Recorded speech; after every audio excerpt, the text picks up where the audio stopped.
All right, we're live. What's up, guys? Happy Tuesday. Ooh, Tuesday. All right. Let's go ahead and grab these.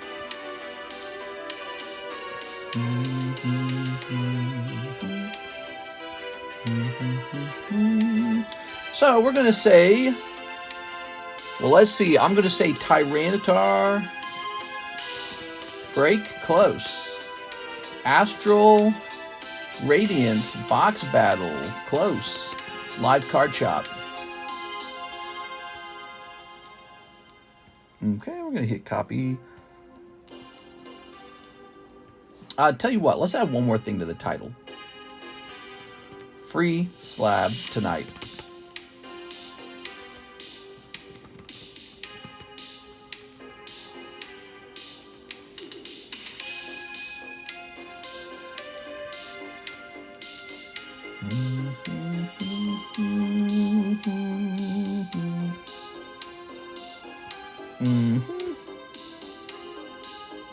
Okay, give me a minute.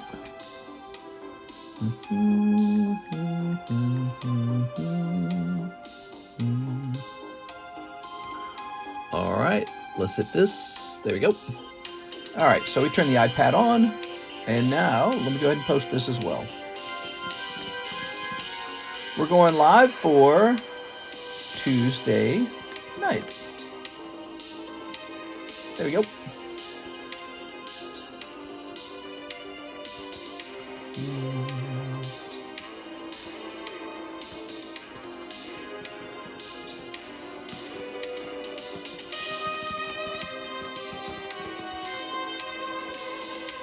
All right. Castle theme. That's such a cool song. Refresh that. And let's put this up here. Pokemon League Night, huh? That's the name of this song. Okay. Actually got a notification from YouTube tonight. How nice. Oh, look, Six is here. Hello, Six. Turn that up a little bit. We'll place this here. So yeah, this guy moved a bunch in the daytime stream. He's got 6 spots left. And then the Astral Radiance box has 3 spots left. This is the Astral Radiance box battle. One person walks away with all the hits. Everybody keeps their holos. When you buy into this, you get 6 booster packs. Okay, that's how that works. So I'd love to see this go off tonight. I think it'd be very fun if we did that. Really up to you guys, though. You guys can do anything you want because we got a lot of stuff going on now. We got a lot of booster packs. We got a lot of products. Most recently, Metazoo was restocked. How many of the Metazoo first edition boxes did I walk away with? Did I have enough of those? Because we're already like half sold out of one of them. Meaning I should have bought more than one. Let me take a quick look. Alright, it's obvious to me I did not buy enough of these.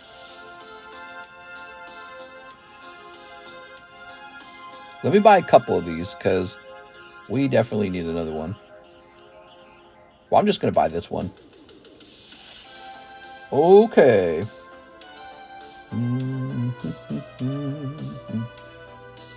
There we go. So we got another Metazoo first edition box coming.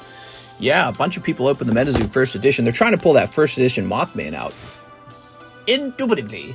Just had dinner after a long day of serving the white man. Oh, no, dude. All right. Let me clear up my emails a little bit, which we typically do. Okay, Jonathan Morris. We took care of Jonathan Morris before it went out. All right.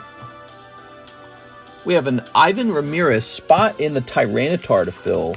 So this just gets us even closer.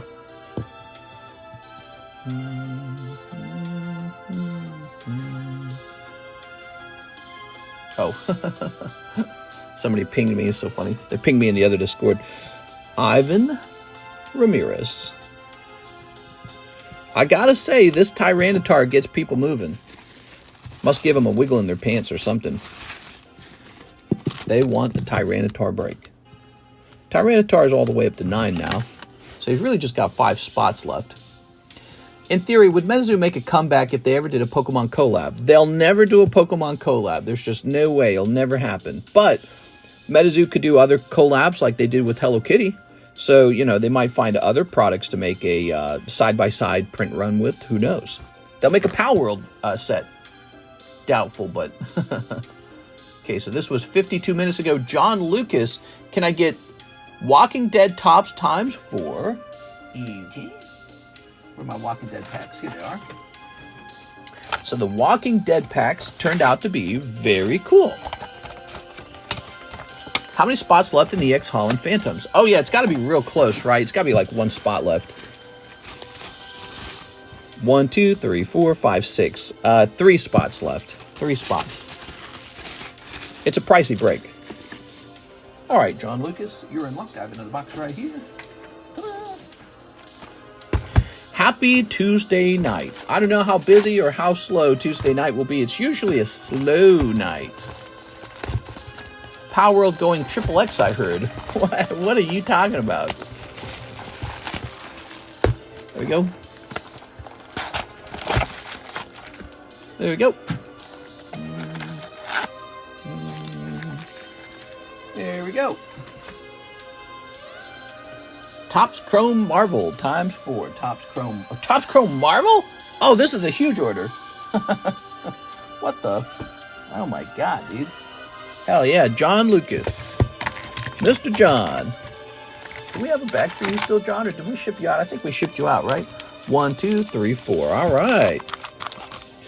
Marvel. Oh, I need to offer to buy some Marvel Topps Chrome from our friend LaFlame. Just haven't worked on that yet.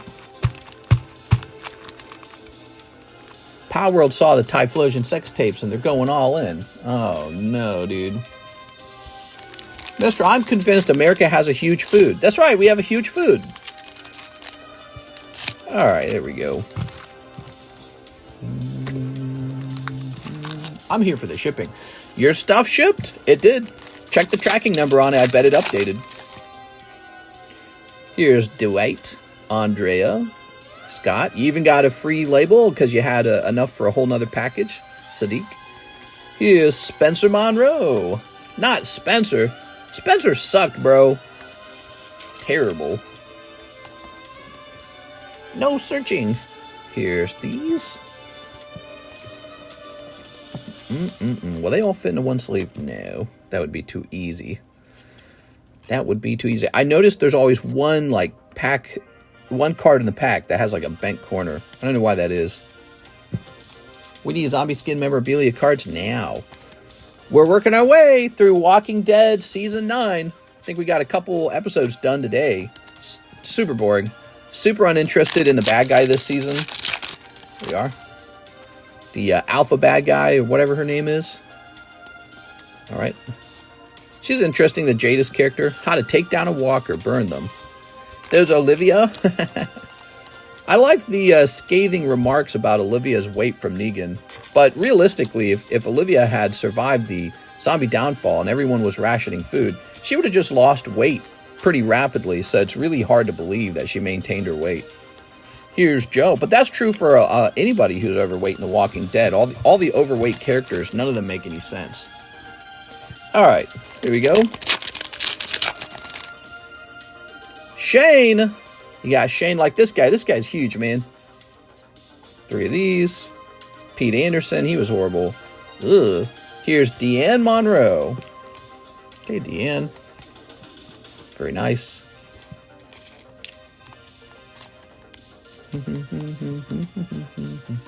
I'm here for the Troy Foos. I saw the clip of Alpha. She didn't seem that much. And then she spoke, I am Alpha. Who thought that accent was a good idea? Yeah, she has kind of an annoying southern accent variant. It's definitely a southern accent.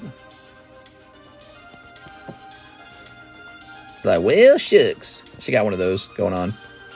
Here's Jadis. All right. Oh, by the way, we got a lovely gift of sardines from Joseph Albrecht. I took a picture. I don't know if I posted it to Discord. I need to do that. Alpha character made sense. Nah, come on, dude. A southern drawl, you could say, makes her even less imposing. Yeah, I mean, it just seems... She's just this pudgy white lady. I feel like I could slap her real hard with my bare hand, and she would just go down. I'd win. Like she's like a soccer mom. She's got a soccer mom build, Or like a Sunday church mom build, you know what I mean? Or like she's the cafeteria lady at your local, local public school. You just slap her real hard, palm open, she's going down. This is not a lady who could handle being the leader of a large group of people. It's just not believable. It's not even slightly believable, to be honest. It's the slap to the face on the menu. No, it's not. All right.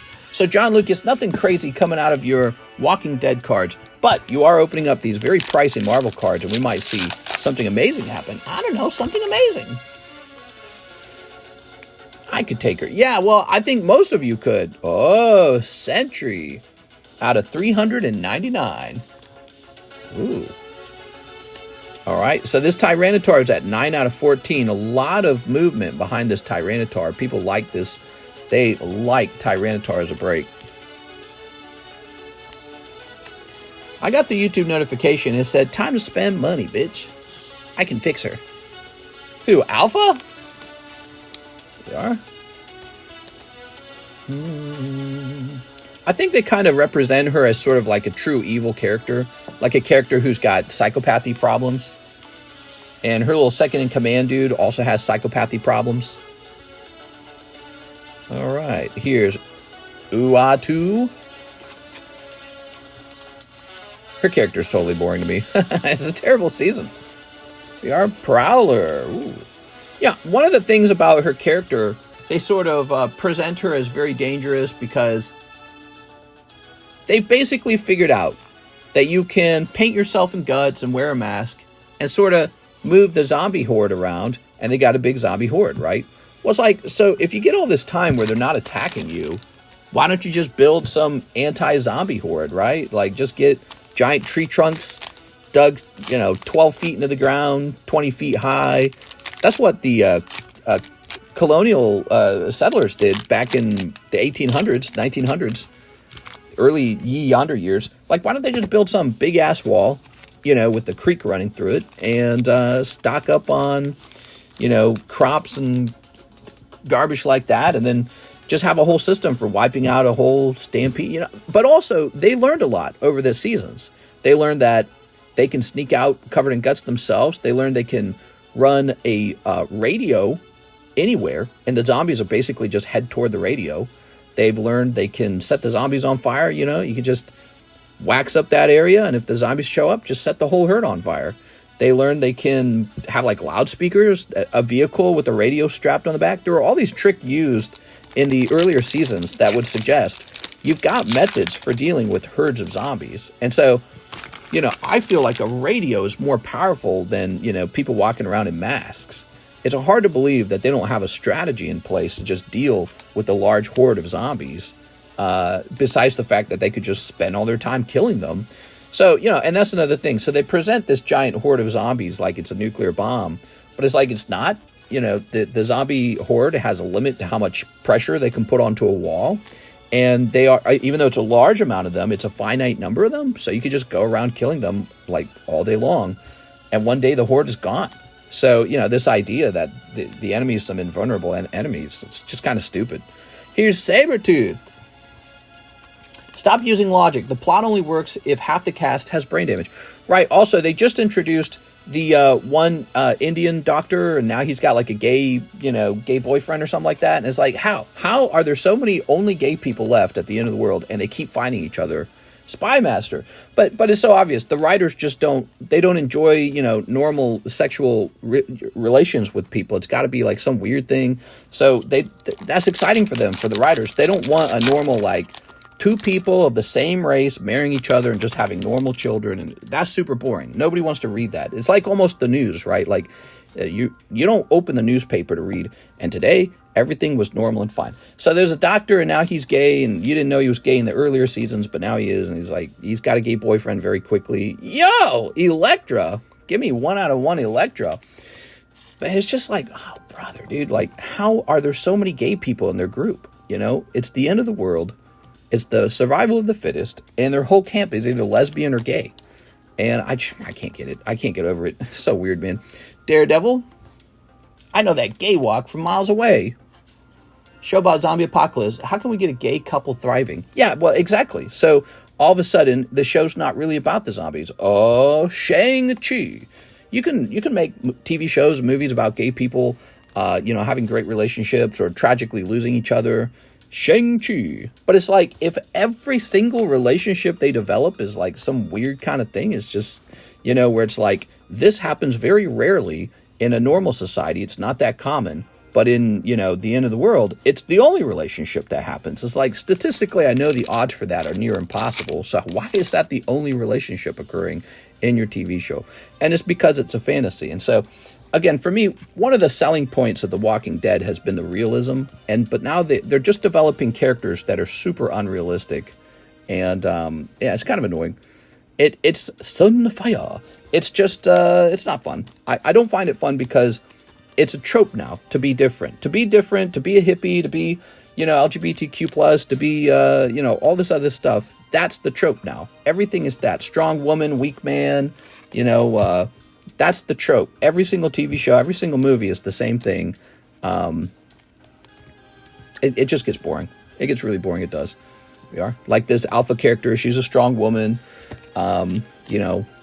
Maggie's a strong woman. Michonne's a strong woman. Carol's a strong woman. Everyone's a strong woman. And all the men are just sort of like dickless a little bit, right? Like Daryl, he's a good guy, correct? Well, what's one thing about Daryl that's true? He doesn't go around trying to shaboink any of the ladies. He's so harmless. He doesn't want to use his penis ever. But that's not how men really work, right? Real men don't actually feel that way. They actually have a lot of sexual urges. They go, hey, honey mama, you want to get janky with me? But since Daryl's one of these pure good guys, in the world of The Walking Dead, he's never going to get to have a sexual relationship because it sort of taints him as maybe like a feminist hero, right? Because a feminist hero would never actually ask for sex from a woman or impose himself on women in that way. And this was something we saw in another show. What was it called? It was called BoJack Horseman, with the perfect secretary to the cat lady. I noticed that they create this sort of like perfect men for a female audience. Perfect idealized men. They're attractive, they're strong, they're intelligent, they could be ambitious, but instead of all that, they just want to like worship a girl and have sex with nobody. And so they do this sort of idealized version of men, and it's sort of like, yeah, you heard of that term like the male gaze? Well, here's the female gaze. And it's so blatantly obvious. It's just, but it's fine. They can do whatever they want. It's their show. It's just that, man, it could have been a cooler show. Almost like the way, Star Wars was really good because it was written a long time ago. And now Disney Star Wars writes the new Star Wars films, and they're all just DEI projects. And they're failed DEI projects, really, because it shows the weakness of writing a story that's meant to present sort of like political ideology, political propaganda, rather than like the fascination with human psychology or fascination with evil and good. Although they do focus on a fascination of evil and good, but the moral axiom for evil and good has changed from evil is what wants to kill you to evil is capitalism. Evil is the patriarchy. Evil is maybe like a society that isn't mixed enough. It's too white or something. That's evil now. And so that's what all the writing basically is for every TV show or movie. And Walking Dead does not escape that. It's in the same boat. And that's it. And that's what you get. All your TV shows, all your movies are essentially that. And so, I'm like used to it at this point. I think it bugged me more in the past, but I'm like used to it at this point. It's what I expect. It's not that artistic. At the end of the day, I don't find like it's good art. All right, John Lucas had a rather big order. Here we go. David Velez, 5 of the first edition Metazoo. You got it, man. Metazoo time. All right.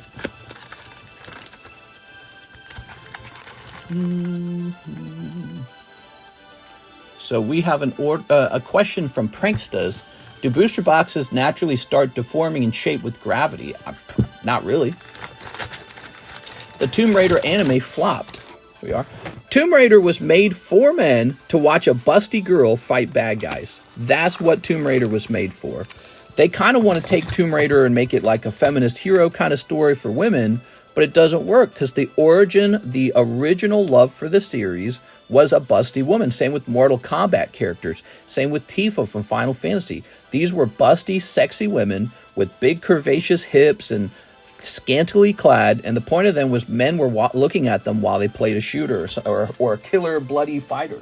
And they say, hey, We cannot be having this. This is a bad thing. It's like, it never was a bad thing. It was always a good product, and you could design a new product that appeals more toward women, like these dickless men that would never sexually offend or impose themselves or make you uncomfortable or burden you with their presence or show you that they want you or that they're toxic enough to want another girl plus you, so you can make these dickless men and we can have busty women and then we can both have what we want. But instead they take these characters that already exist and they say, well, now the character's ugly. Ugly women. Now the character oh! Mothman, yo, that's it. That's the chase card right there. Congratulations, David. First edition Mothman. All right. Very good. So, but yeah, essentially Tomb Raider was a product for men, and they can make product for women too. But instead what they kind of do is they just go back and they rewrite these characters to be products for women now. But then they find out women don't want that product. I wonder why. Maybe because all the women are pretty aware of the history of that character. They already know that the character was a product for men, and now they're just basically pandering toward women, and it's not a very good product in the end. They just go, I don't want it. I already know the history of this character. You're not going to change the way, you can't erase it. It's all been seen before. So, yeah, I just think it's a silly thing to do. It's been failing over and over and over again. People call it go woke, go broke. It's not working at all. I wonder if they'll ever lose enough money to just be like, let's do things differently. Let's try a new strategy now. Read my last comment. He says, that hot girl from Underworld was such a hottie. Hot girl from Underworld. I don't think I watched this one. I feel like I recognize her. Underworld, huh? I must have never watched that one. All right. So we're not done. He needs 10 hidden trials, 1 Waifu Shuffle, and 3 Holo Shuffles. So let's get those hidden trials next. But yeah, so anyways, the go woke, go broke continues. I think Ubisoft is about to have their poo-poo pushed in. They took a historical, style Japanese game, and they said, instead of letting the Japanese warrior be, a Japanese guy, he's going to be a black guy. And I think that's just going to be handled poorly. I don't even think black guys wanted that. They go, you don't need to do that for us. What? Like, it would be, if I was a white guy and they make this Asian character white, we'd call it whitewashing. And we'd say, I don't want you to whitewash the character. It's just like, now I'm embarrassed. Now I'm uncomfortable. People don't like me because you whitewash the character. But they do that all the time. And, and they're trying to do it in reverse now, too. And it's just, it's just crummy. Like, it's a video game. You could just make the character Asian. There's nothing wrong with that. But I do think what happens, I think the writers get bored.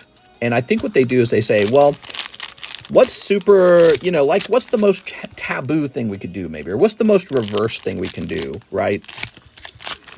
And I think that's where a lot of drama and intrigue and, story writing heads is toward the opposite. Like, oh yeah? Did you think women were weak? Well, actually, this woman's stronger than any of the men. So that's sort of like, you didn't expect that, did you? Right? So that's kind of where writing heads toward, is toward the opposite of the way things normally are. But they got to make it convincing or something. You got to make it good. You got to make it, like, fun. You got to be playful and smart with it. You know what I mean? All right, let's see. Black samurai who murders Japanese people and the Japanese peasants bow to him in the trailer. Yeah, like, how is that ever going to go? How is that ever going to go? You're not going to sell this game in Japan. And then in America, you're not going to sell this game to everyone. Some people are going to be like, bro, I'm so tired of this. You sold it to the group of people who, added the fist and the black square to their profile during the BLM riots. But everyone else is just kind of fed up with it. You're not selling it to them. They're done with it. They weren't even on board when it all happened. So, it's a weird thing to have this really, prestigious cultural art that one genetic group created out of their creativity and their hard work, and then you pass it on to a different race and say, no, they're not going to be Japanese. They're going to be black. Like, what were you expecting? Everyone was going to go, this is so good. Yay! Nobody was going to do that, but most of us who have a bit of sense left to us kind of understood this. Common sense, right? Right? It's the same thing. It's like, It's like if you claim that the Egyptian was actually the Cleopatra was like an Asian woman. Everyone's gonna get pissed off if you did that. That's just how it is. And so, these things are kind of predictable. But I think for writers, they just like to do the most opposite of what you would expect. I think that's their style, their style. But they go too far, and I don't think they do it well either. I think they do it in ways that are just like, nah, I don't believe it. Like the alpha character from Walking Dead. I see her.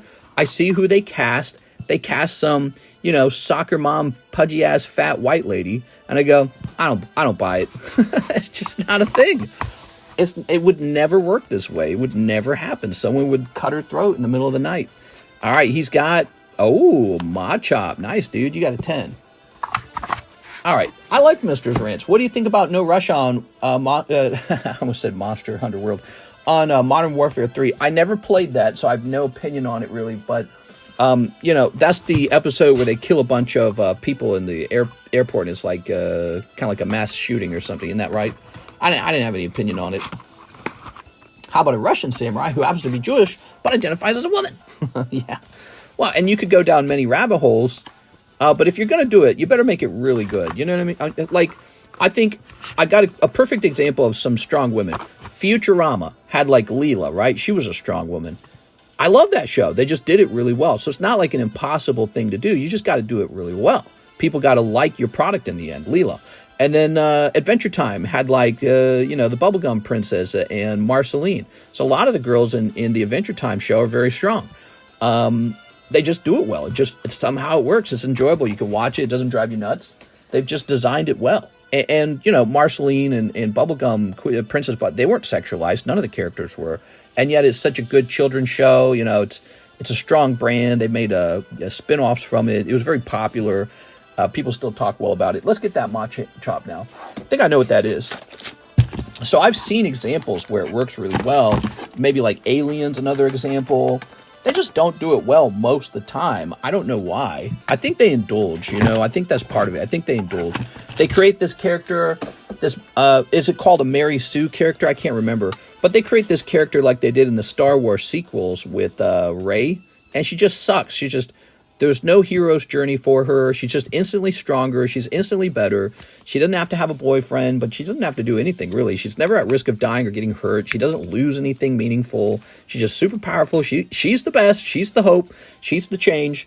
And it's like, and that's it. And so it's this one-dimensional, very stupid, boring character. And it's like, you didn't expect her to be stronger than all the boys, did ya? That's because you're a racist. And that's the feeling of the character. And it just gets, it gets us on a rant like myself. I'm on a rant. I'm on my soapbox. Let's go ahead and put this in here. But so that's an example of bad writing.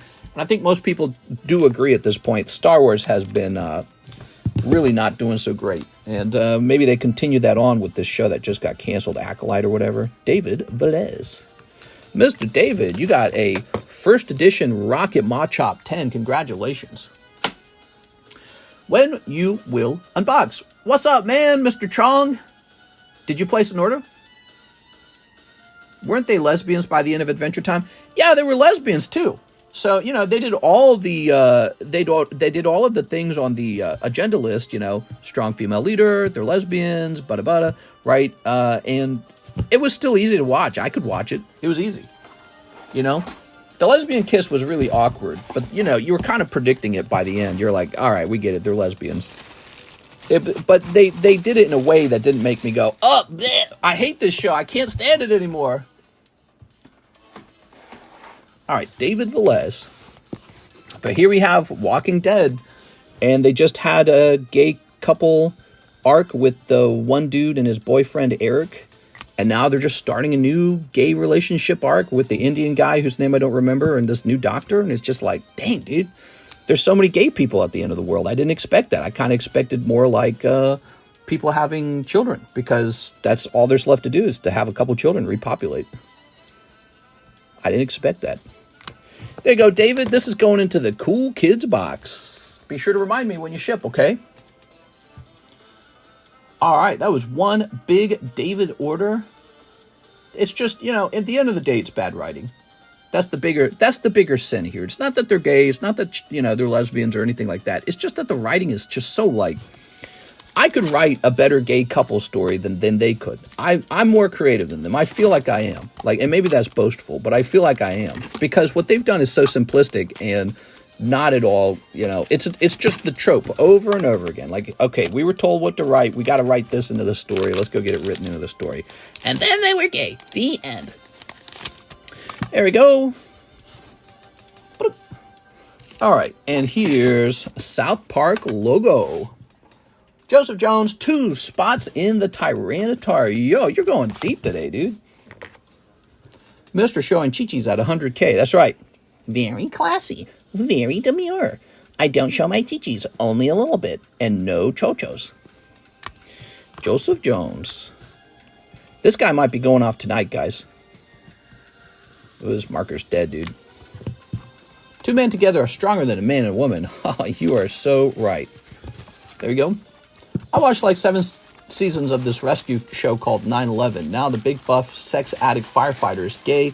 All of a sudden, really hard to watch.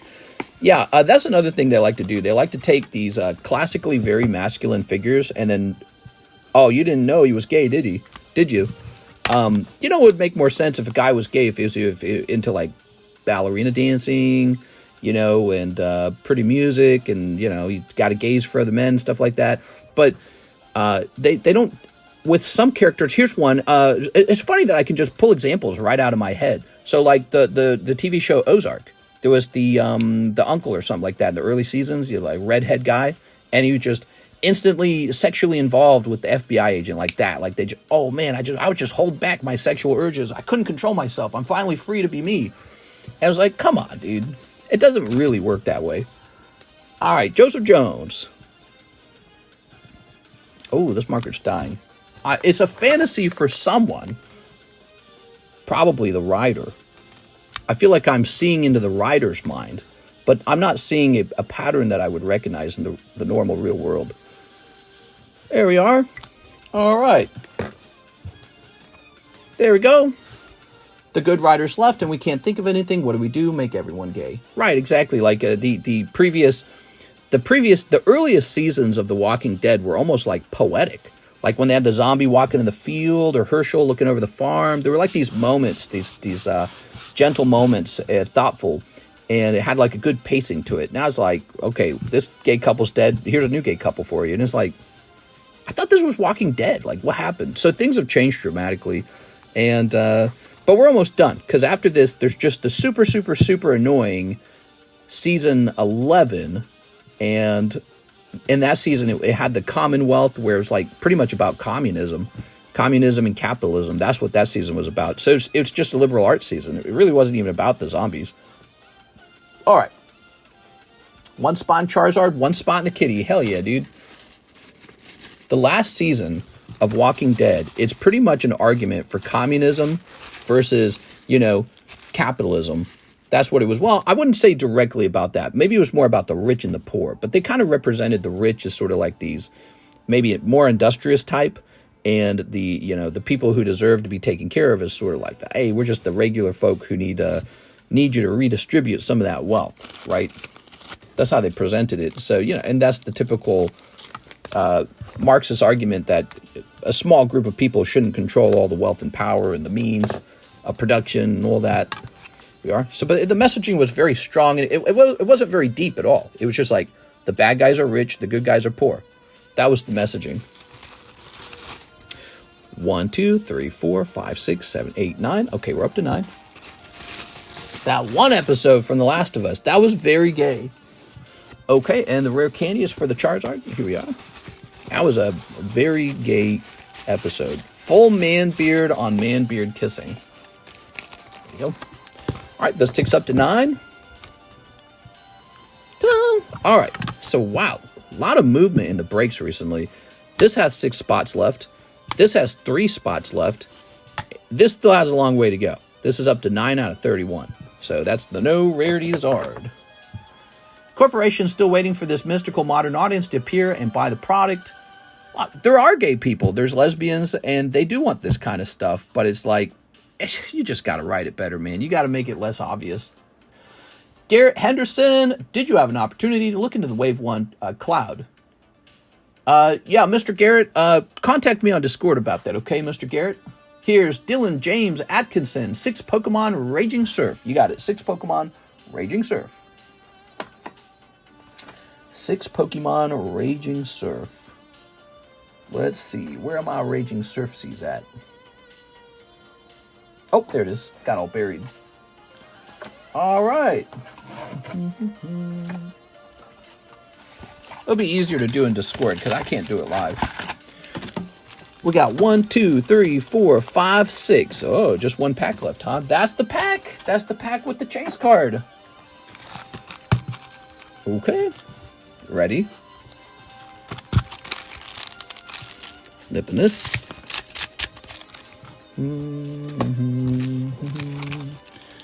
All right, good luck to Dylan. So that's where that Gengar artwork comes from. It comes from this set. That's cool. So long, Bowsy. Ah! That's cool. Look at that. You got the whole team. That's cool.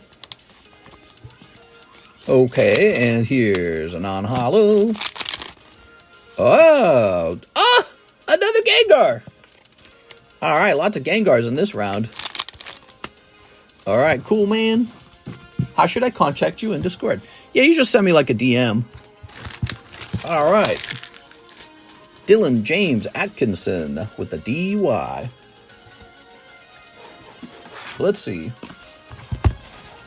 Aha! There we go.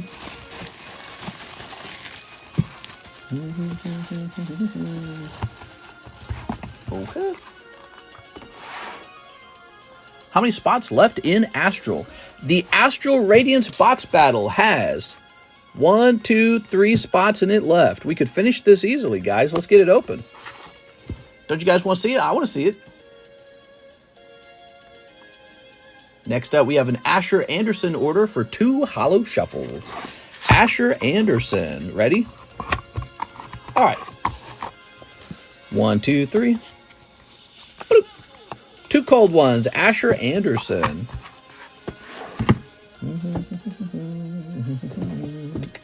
Here's your bag. All right, you got 2 holos. Wow. That's a sweet hunter. All right. Anyways, we're gonna bust our way through season 10, and then we'll be completely done with The Walking Dead and ready to watch something new. I don't know what we'll watch. Here's Nectaria Combos. Yo, it's Nectaria Combos. What's up, man? I haven't seen you in a long time. Do you have a bag? Well, maybe you just pull something. Penguin. 1, 2. Oh, 3. That goes to the back. And then 1, 2. Flip it around. You got Magnemite. Oh, Magnemite. Falcon Punch. It's a PSA 9, so it's probably not a very expensive one. Here it is. He's a $24 Magnemite, but you got him for $10. Okay. Very nice. All right. Nectaria.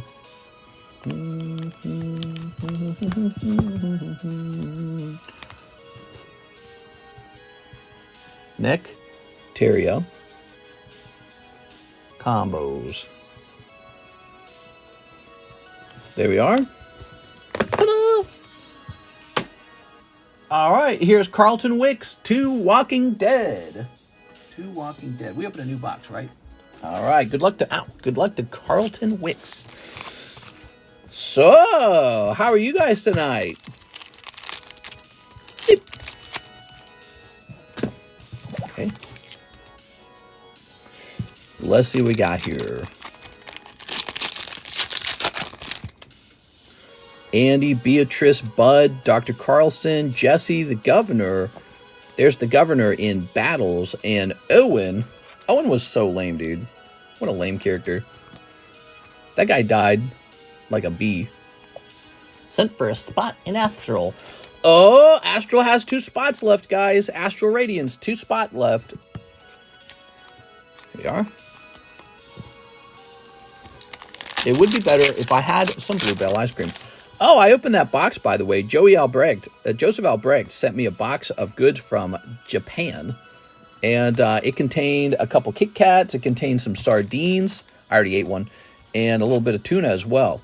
Yeah, the Japanese have some nice flavored canned fish that we don't have. Or if we do, I don't know where to find them. Gavin almost seemed like he wasn't a real deep bad guy. He was just a guy who was on the wrong team, didn't he? He didn't seem like he was real evil. Just Negan. Spent a lot of time trying to make Negan into a good guy now. There we are. I'm actually a good guy now. Carlton Wicks. Did the Kit Kat survive or melt? It was pretty crumbly. There you go. Did it survive or melt? Let's find your bag. Yeah, it wasn't actually in that good a condition when I opened them. I still tried them. There was a banana one. I gave it to Karis and said, you get the banana. Already ate a sardines while TCC would. I had sardines. There we go. How much is the Astral Radiance box battle? Here it is. For $36. This gives you 6 packs in here, by the way. 6 packs in here. All right. Put that back. Let's get a little rotation going. Here we have an EV9 from Rising Rivals for $90. Apparently very pricey. Grey Ninja PSA 10. He's ready to go in the Holo Shuffle.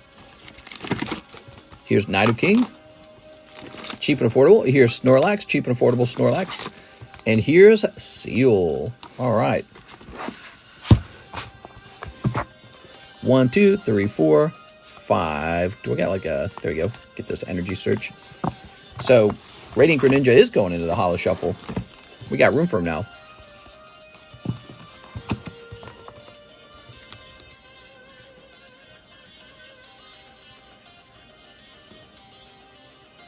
Okay. Ta-da! He going in for $25. That's $3 off. And away he goes. I was going to send you some famous Buckies, but they melt really easy. Not famous Buckies. No! Here's Joseph Albrecht for Japanese Fusion Blazing Aura.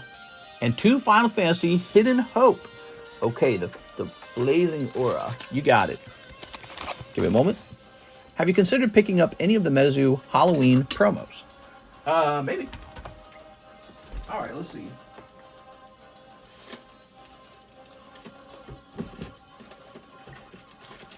I'm not very good with Metazoo, to be honest. I never really followed it before, so I didn't keep up with any of the like really particular niches within that hobby. So yeah, I mean, with Pokemon, I know like every single product there is to know, but not so much with this other thing. Buck Eyes Lost Chocolate Candy with Peanut Butter Center. Oh, here we are. All right, let's get you these Dragon Balls. The balls of a dragon. There we go. All right. Did you see GameStop's doing middleman? I heard about that. I did hear about that. There we go. Pretty crazy. Maybe it will further increase the PSA population. All right, Joey Albrecht. But you know what it can't affect? It can't affect old rare vintage cards like this one. This is a Pop 11 seal. That population's not about to change. But yeah, modern cards, you might see those get graded up faster. Here we are. All right, here's Meath. Okay, Meath. It's Windy City Gaming. What's up, Windy City Gaming? Well, the only way they can afford that price, they must have some specialty deal with PSA. That's the only thing I can think. All right, here we are.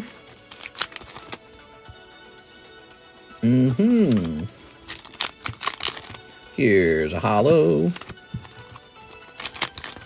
And a holo. And, oh, this guy. There we go.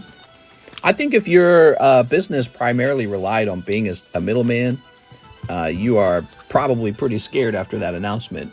I don't know if there's people doing that in the United States, but yeah, that's what's just waiting to happen for a company like that to do that. Here we are. All right, Joey Albrecht, Mr. Joseph. Your bag would be up here. Someone sent the cert number of the 1-1 ring via online to GameStop for sale. It was an abysmal offer. We'll give you $10,000 for it. Let's see. Here you are. Mr. Joseph, thank you for all of the free food, man. Very cool. And I got your cards, too. Cap fatty, but just wait till Kamala Babe getting the... Oh, yeah, Kamala Babe.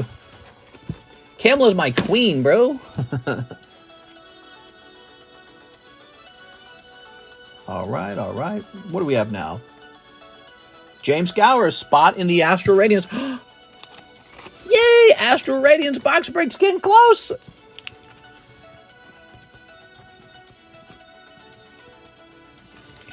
Ooh. Very nice. 2 spots left. Don't get lost in Belle Delphine eyes. Oh, I didn't actually look him over. So he says spot in Astral and $24 iDragona. I don't understand that. You mean Paradise Dragona?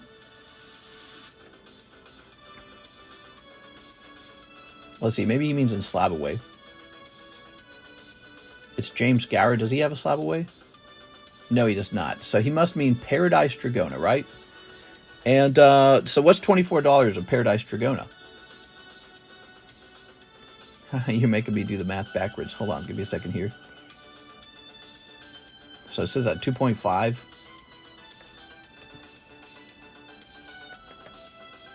Should be 12. No, it wouldn't be 12.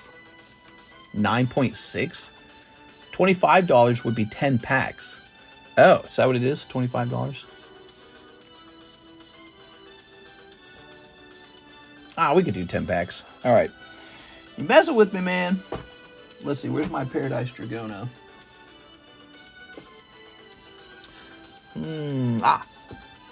All right.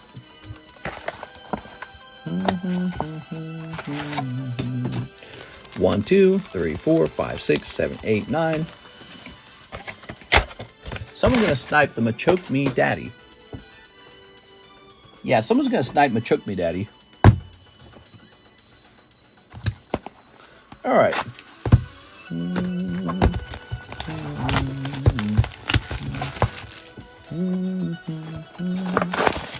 Throw that out. It's kind of interesting. It makes me think that GameStop doesn't want to be about video games as much anymore. They definitely want to be more of a card shop. I mean, at what point do they cross the line from being a video game shop and now you just call them what they are? They're basically a card shop. They're trying to shift into a different field because that's where they see the profits occurring, and it's an interesting thing. There we go. They said, man, we're not making money on our games anymore. We're making money on our cards. And then they said, all right, well, we're going to start selling slabs now. And they said, man, we could do this other thing, this middleman service. Ooh. But yeah, if I was a middleman service already, I'd be a little scared of that. I'd be like, damn, dude, this big organization's going to do it now. On the other hand, you know, I don't think I would use them because I'd be a little bit nervous about whether they... Yeah, so consider this. I mean, GameStop is not ran store by store by like huge groups of people who tell on each other and who monitor each other. In fact, they might be close friends, the people who run the shop. And so if you put in like a really valuable card, they might steal it. They could dent it for no reason. They could take your card and just dent it. And you can't be mad at the individual worker. You'd have to be mad at, I don't know, GameStop. There you go. The worker would be like, I didn't touch it. I didn't change anything about it. And you can't prove that I did anything about it. So, yeah, I mean, that would worry me at least a little bit because these guys don't care. So if you brought in like this super omega nice card to grade and dropped it off at GameStop, I'd be a little concerned that the employees mess with the card. They're truly removed. You know, they don't, like, for example, I have a really important reputation to uphold. I can't mess around with this, besides that I'm very passionate about it and all that. But, you know, if you're an employee and you're all by yourself in the back room with the outgoing shipment of PSA grades, you could be like, wait a second, I got that card, and that one looks better than mine. I'm swapping them. Or you can be like, hey, screw this guy. He talked to me, and I'm having a bad day. He talked to me funny. I didn't like the way he looked at me. So you pull your car out, and he puts a little, I don't know, like dent in it or something just to F with you. Or who knows, you know, or thumbprint, I don't know. So, yeah, I mean, they could do any of that stuff. Or they could just handle it unreasonably because they're unskilled. right? So you're just trusting a corporation with your high-end cards now. So I can't imagine people are going to, you know, it's easier for you to just do it at your own home. I've always said that, by the way. You can just grade your own cards at home. You can send them off to PSA. And, but it's interesting. Again, it just shows you that GameStop is recognizing where the money's at. The money is in cards right now. They don't even carry many copies of new game. It's all pre-order. CardStop sounds catchy. Yeah, they might become CardStop. There we go. There we go. Speaking of GameStop becoming CardStop, you know, Walgreens just announced it's closing a massive number of its stores all over the United States. And so that shows you business is it's not going to last forever. A lot of businesses go out of business, and we could see GameStop go out of business one day. You know, if all the owners get tired of running it, that's all it would take. They say, you know what, let's just liquidate and retire. Antonio Suevas, Tyranitar break. You got it. Antonio.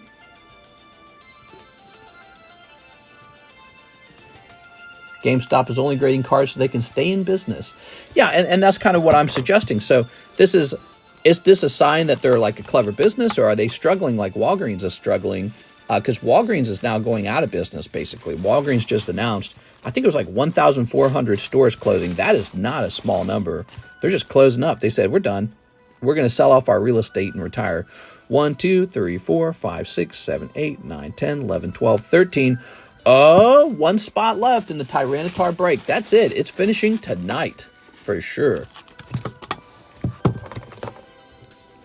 So I was going to say 12, 13.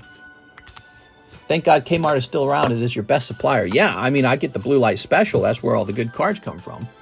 I don't know where I'd be without the Blue Light Special.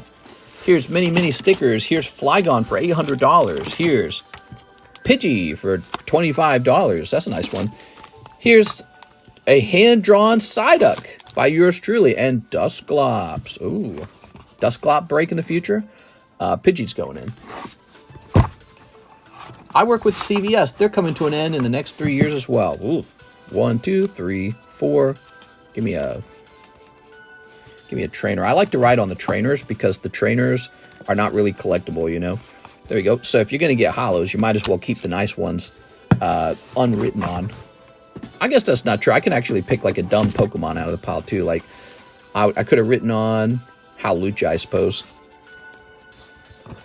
So this is a $25 card, and it's going into the Holo Shuffle. Pidgey. 8. The CVS near my house growing up as a kid just closed down. Well, you know, their prices have always been abysmally expensive. I never understood why anyone ever shopped there. It's just a smaller Walmart where you pay higher prices, and maybe it's closer to you, but that never bothered me. I never, you know, just having to drive to like Walmart or Target or whatever never bothered me. Yeah, it's like, and it's gross to, it feels weird to be in there. It always has. By the way, check this out. Was there my whole life. These are my custom vintage boosters. They're brand new on the menu. They're $25 a piece. They have been selling through. That's what I got left. You can try those out if you'd like. Give me some feedback, how you felt about them. All right. I sued CVS once, bad company. We all know Walgreens are closing stores. So much people buy games online or on PC nowadays too. Yeah, because it's about the convenience. You know, you just sit down, you hit purchase, and then it's downloading and it's time to go live, you know? And so I think that is the direction games are going. It didn't make any sense. We could download software onto our devices since like the early 2000s, the late 90s. You never actually needed CDs ever again the moment you could just download stuff onto your device. So the idea of a physical copy of a game, that's an antiquated idea. GameStop doesn't want you to believe that because GameStop needs a business model. So they want you to be able to buy and sell physical versions of that software. But I just, you know, if the software developers make more money with digital downloads of that software, I have no problem with that. Good for them. They should go out and become millionaires too. They deserve it. They actually make stuff we care about. So like when I get my iPhone and I have to like pay for an app, I don't cry that I don't get a physical copy of that app that I can then sell to someone else. I don't cry about that I don't have a physical copy of my, Flappy Bird app that I can sell on eBay for, 20% what I paid for it. I don't cry about that. I just download it and pay the price, and then when I'm done using it, that's it. And the Flappy Bird guy makes a ton of money, and that good for him because he's making what people want. So, they want everything to remain on CDs, and it's just bad for the environment and wasteful, and people make less money as a result. And none of it about it appeals to me. Mr. Leon L, for 10 Korean Pokemon 151s and shipping. Send those orders in, guys. We got light orders right now. Do I already have an open box of this? Oh, yes, I do. Okay. Give me a second. Put the cards in the bag. 1, 2, 3, 4, 5, 6, 7, 8, 9, 10. Here's an 11th pack. Probably the one with the alternative art Charizard in it. Mr. Leon L, if you want to do another order, you definitely can, okay? So we'll get these in your bag. We'll make the label, but you still got time to add stuff to your bag. Put the cards in the bag. If I'm ever talking too much and you guys want to open the next card, just say that. Say, put the cards in the bag. Like, put the fries in the bag, bro. Do one of those on me. All right, what we got? Can I trade the Magnemite I got from the Holo Shuffles for store credit? Which Magnemite did he get? He got Magnemite 9 or something like that. Well, but I can't offer you very much for it is the only thing I'd say. We are? He's a bad pull out of the Holo Shuffles, right? Like, that's clear. We are? How about $10? I think that's what you got him for. You got him for $10. Ready? Here goes. Here's, Master Ball Staryu. Open, open, open. Oops. Yeah, that Magnemite's meant to be a bad pull. Here's Sather Jinx. Oh, never mind, dude. You got all the stuff in the box. You did good. Here's a Gengi. Look at that Gengi. Has the MLB Topps box ended? I believe there is one more round of the MLB 5-pack round before the Topps Chrome pack is handed out to somebody. So Packology says he'll accept that deal. All right, sounds good. You got $10 of store credit Packology. You can just send in like a penny message to spend it or add it together with something else and tell me what you want. And then the Magnemite is mine now. All right. Here's some holos. Here's a Holo Charizard. Ooh. All right. Here's Pidgey. And there's Abra. That's for Mr. Leon. All right. Oh. So nice. So konnichiwa. Okay. MLP Topps. That's right. Major League Ponies. Damn, Jinx. Damn it, Jinx. All right. If you didn't like Jinx, you can go again, by the way. Mr. Leon, let's find your bag. Have we shipped you before? I don't know if we've shipped you before. This looks like you right here. Leon L. Okay. Can you see if T-Tar is gone before I send, please?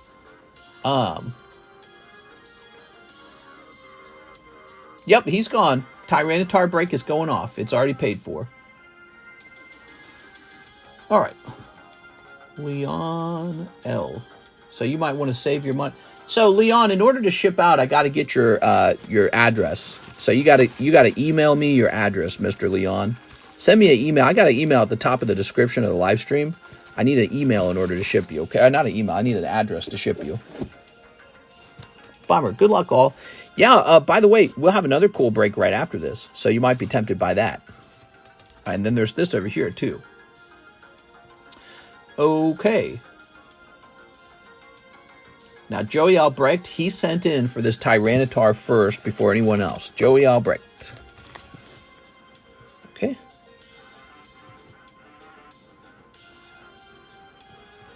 There it is. Ugh. And there it is. The Tyranitar is going off. He's such a great break. Grab this. We're going to go create a breaks history. Tyranitar. We'll update that to say who pulled it as well in a moment. But we're going to need 14 spots here. We got 1, 2, 3, 4, 5, 6, 7, 8, 9, 10, 11, 12, 13, 14. So there's 14 of those. Now let's do a recount. 1, 2, 3, 4, 5, 6, 7, 8, 9, 10, 11, 12, 13, 14. Perfect. Okay, now we'll just count these up. 1, 2, 3, 4, 5, 6, 7, 8, 9, 10, 11, 12, 13, 14. All right, perfect. So we're ready. We're starting. Well, first, let's get these out. All right. Send those orders in, guys. I'd love to see that box battle go off tonight. Do it for the entertainment. $36 to entertain yourself. My fat bag. Yeah, put the Tyranitar in Joseph's bag. Put the cards in the bag, bro. Let me give you my dissertation on how everything's woke and it's going broke.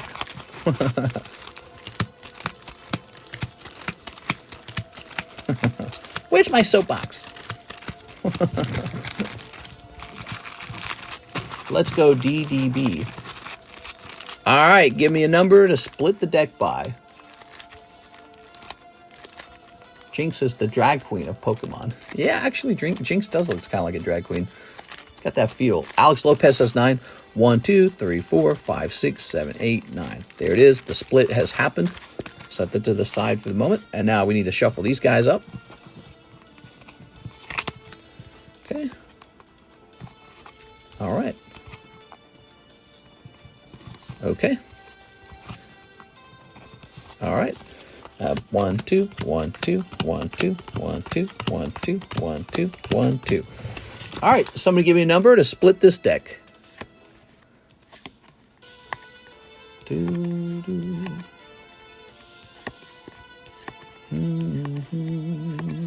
Oh, we need to get a free slab out, don't we? I forgot about that. Well, you guys are all here. Perfect. So we'll get you your free slabs. 6 of them. 1, 2, 3, 4, 5, 6. We have a free slab tonight, right? I said that in the title, I think. Can't be misleading. Got to be giving you the good stuff. So, David Velez. It's a cold one. Sorry, David. Jonathan Morris. It's a cold one, Jonathan. That's Anthony Kalura. Oh, my God, man. Well, I can't be surprised that Anthony Kalura has pulled this because he is in every break, often with more than one spot. That guy is driving all the breaks, so that is not a surprise. I wonder how many spots he had in here. Here's DDB. Here is Ivan Ramirez. Sorry, Ivan. Antonio Suevas. Antonio! Here's Joseph Jones. Joseph Albrecht. Everybody loves this Tyranitar. Reynaldo Salazar. Hi, Dragon. Anthony Kalura. Ryan Shapiro. Sorry, Ryan. Okay. Here's Daniel Gomez. This doesn't look like it's lining up properly. Here's Mike Side. And Joseph Jones. All right, hold on. What's going on here? Was there a miscount? 1, 2, 3, 4, 5, 6, 7, 8, 9, 10, 11, 12, 13, 14, 15. Oh, no. I counted it twice. How did this happen? I counted it twice in front of you guys. 1, 2, 3, 4, 5, 6, 7, 8, 9, 10, 11, 12, 13, 14, 15. Did I count up to 15? So the rules are, if there's been a miscount, it has to re-go. It has to redo itself. Yeah, it's void if there's something wrong with that. I've said that many times. Anthony Kalura is probably not going to love that. But Anthony, this is not a legitimate run if the packs were miscounted. So, that's super annoying, dude. How did it even happen? Wow, man. Yeah, I'm sorry. You guys are going to have to watch this all over again. Sorry to Mr. Anthony Kalura. Oh, he had 2 spots in here. All right. All right, it's not over. That was an illegitimate round. How did that happen? You counted twice. I counted twice in front of you guys. All right, let me count these up. 1, 2, 3, 4, 5, 6, 7, 8, 9, 10, 11, 12, 13, 14. So there's 14 of those. There must have been 15 packs. You know, the only thing I can think is one of the packs must have been sticking to the other pack. Because I've noticed when I count them, they're very sticky to each other. And often when we count them, I have to correct it, right? I usually have to send one back to the bag. All right, the first run was a practice round. Second round's the real deal, everybody. First round was a practice round. Yeah, that's the rules. In order for it to count, the packs all have to be counted correctly. If the packs were counted incorrect, it's a redo. 1, 2, 3, 4, 5, 6, 7, 8, 9, 10, 11, 12, 13, 14. Crazy. Yeah, I don't know. All right. This goes back to the bag. There were too many. There were 15 packs. Rules schmules. Now, it's got to be followed because it's the way to do things. All right. Maybe Anthony still wins, though. You never know. All right. Good luck, everybody. That was an illegitimate run. You counted 14, and then when you added the chase on star card, it became 15. 3, 4, 5, 6, 7, 8. We are. They had to have been sticking or something. All right. Here we go. Place this over here. All right, you ready? Here it goes again, but this time there's actually 14 packs. Good luck, everybody. All right, he'll want a massage and all the package. First run was illegitimate. There were too many packs in the round. We are. All right, back and forth. All right. Good luck. Give me a number. The last and second last were stuck together, just replayed. There it goes. Packology says there were 2 packs stuck together. He replayed it and saw it. All right, so Adrian says 5, 1, 2, 3, 4, 5. Good luck, everybody. We didn't actually shuffle these yet, did we? We got to shuffle these too. Did we shuffle these? We better shuffle both things. All right. There we go. Get a good shuffle going on both of these. All right. All right. Give me a number that breaks these packs as well.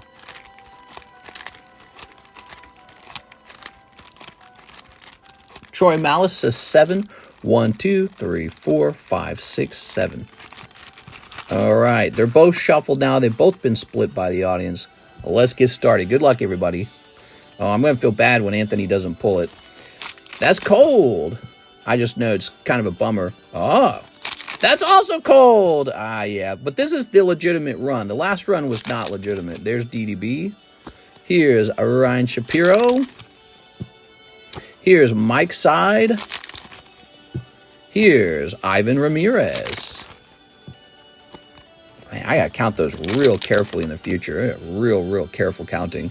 We're going to triple count them each time. David Velez. I counted them twice, so I thought I was safe.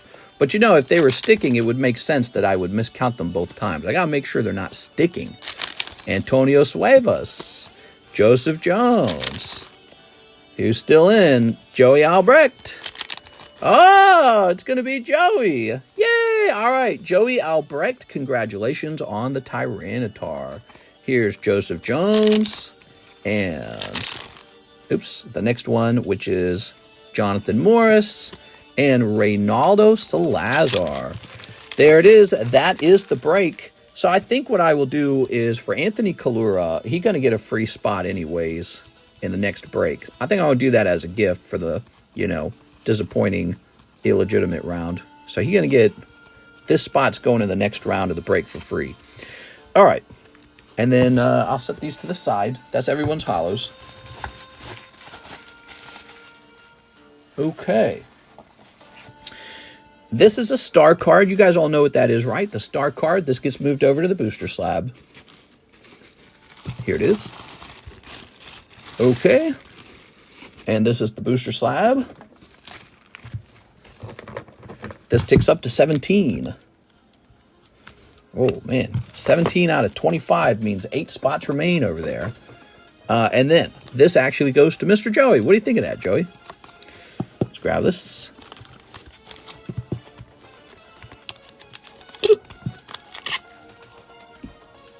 Okay, close this up. All right, wow, that's a very lucky night for you. And we have to go and pick out a new break now. So that's our next step, is to pick out a new break. What should the new break be? I've got some thoughts on what it could be. It's got to be a really good card, whatever it is. Because the Pokeball break is supposed to be a fast-moving break. But I got some cool Crystal Guardians cards it could be. I got a Crystal Guardian Trico that could be the break. That slab now has bad voodoo. Yeah, it's so sad. I double counted it, and it was still wrong. And Packology went back and watched. He said, yeah, you were double counting 1 pack. 2 packs sticking together. So I would say I need to make sure the packs aren't sticking to each other at all. There. And here's this. We don't want any more rounds like that. I think it's so disappointing. And now I'm losing 40 bucks because I'm giving Anthony Kalura a free spot in the next break. So not good business either. There. We'll put this over here. Use cheaper poker deck for the next one. Cheaper poker deck. Okay, put these back in here. So those are reloaded. Oh, got to put these in as well. All right. That's Anthony's spot. That's getting moved for free into the next break. And one of these over here. So I was thinking about maybe hosting a quick, fast, and enjoyable break. Let's see. With the cutie patootie over here. Give me one moment.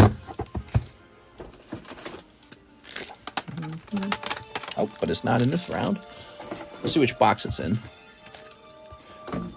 Here are some potential breaks, by the way. So these are all considered Pokeball breaks.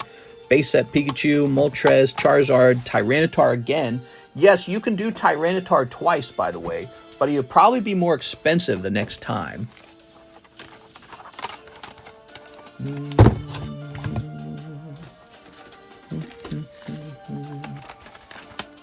Here it is. So I was thinking about making the next break this Trico from Crystal Guardians. Let's see.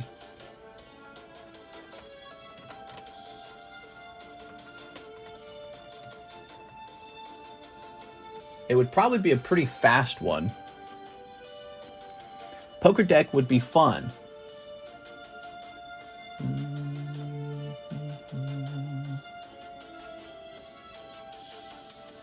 Poll, says Joseph Jones.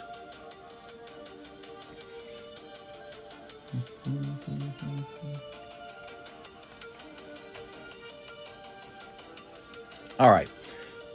So this Trico will be the next break. He's only 7 spots, though. He's very, very short.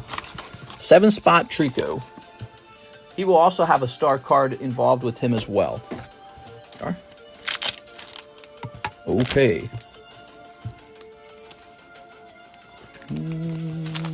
Oh, wrong sleeve. Yeah, he's basically a very, very short break. And then we can pick up a much more expensive one. Trico will not sell fast. Oh, okay. Yeah, Trico is only 7 spots. That's why he's going to be fun, because it's just a really short one. That's 7 spots, including the red Pokeball. I'm sorry, including the star. Have you ever done a poker deck break? No. 41 in 7. There we go. We have poker deck singles, but we don't sell sealed poker decks.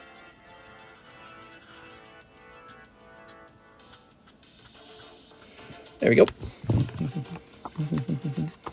The reason I wouldn't do that with the poker decks is I wouldn't want to cause a sudden inflation in the poker deck prices, because I'm actually still kind of scraping through the market on those. All right. So this is a 1 in 7 odds break. Anthony Kalura would be the first one in, Mr. Anthony. So it's really only got 6 spots left in it. Okay. All right.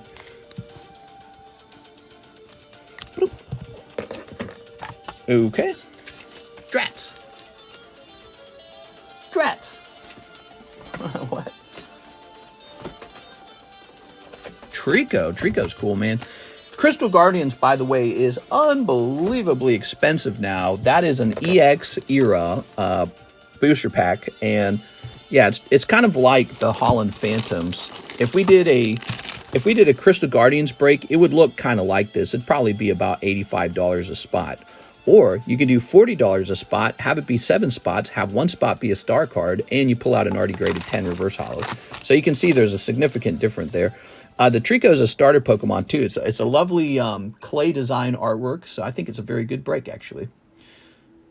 Okay, let me jump in here. It's going to say Tyranitar and Joseph Albrecht. All right, I hope you guys sent in some orders. Let's see what we got going on next.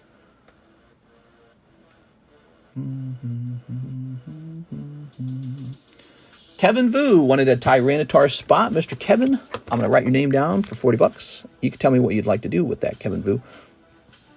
Speaking of which, Kevin, there's also this... so if you don't like Trico, by the way, guys, we have this Poker Gengar over here. 13 out of 21 remains. We've got Hello Kitty Metazoo Rare Promo. We even have this pack right here, which is just a mere 8 spots away from finishing. It's a big break. Your odds are low, but if you were to pull that, it's an extremely valuable item. And then, of course, we have the Rare Candy Charizard.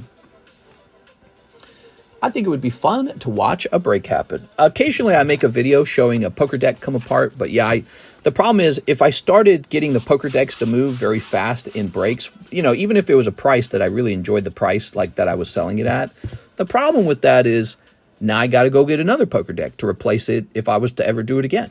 And this will actually drive up demand on the... I would basically be generating demand on the poker decks for you guys. And I'm not really wanting to do that because I don't like it when the poker decks jump in price too much. You know, because like with the Tyranitar, for example, we generate demand for the Tyranitar with our breaks. But that's a cool card, and I think that card could go up in price and it wouldn't matter. But with the poker decks, I'm still out there farming poker decks. I'm not really interested in generating demand on it. In other words, when you buy my poker singles, I'm not even a big fan of that because I'm creating sort of like demand against myself and my own interests. All right. Philip Webb, 4 energy shuffles and the last 5 MLB packs. All right, let's do it. PokeBruh's better. Hey! Here we are. All right. Take it back. Okay. Ready? Bro, Trico's dope. 1, 2, 3, 4. Oh, 1, 2, 3 to the back. And then he says 4 shuffles. 1, 2, 3, 4. There you have it. Yeah, that Trico's a very short one. It's just 7 spots. One of the spots already filled. You're going to get some holos here, Mr. Philip Webb. And the last 5 MLB packs. You got it. If I update my address on PayPal, will you see it on your end right away? I believe so, yeah. The moment you update it, if you send in for like a round of shipping, you should see it. Now this is going to say Philip Webb. You know, I don't need to write your name in because your name is on the side there. So we can now find out who actually pulls the Topps Chrome pack. It might be you, Philip Webb, because you basically don't want this to roll 1. If it rolls 2, 3, or 4, it's yours. If it rolls 5 or 6, we'll just re-roll it. Okay, it rolls 2, so that pack is yours. Congratulations. That is your pack. There you have it. So we just randomly pick one person to get this additional booster pack. That's how the Topps baseball packs are working. Everyone buys 5 packs at a time. There's a bonus pack in the box, kind of like a box topper. And we try to randomly choose who gets the box topper because it's a pretty good box topper. So we try to be fair about it. Okay. We are. What do we got? So this is all for you, Philip Webb. You deserve it because you opened 3/4 of the box. It'd be annoying if it went to the other guy. Hey, we got a rookie there. That's a rookie. Oops, we got a Giants. All right, looks like it's a pretty normal pack. Didn't see anything crazy coming out. Yep, no number on that. Okay. This is almost the reason to open the box right here. It's just to get this one Chrome pack. Like, yeah, you get all these other cards, but the Chrome pack's really cool. It can contain really good pulls in them. Okay, there you go. Your Chrome Tops cards. Let's go ahead and open these 5 packs now. Philip Webb. The next time somebody orders these Tops baseball, we start a new box.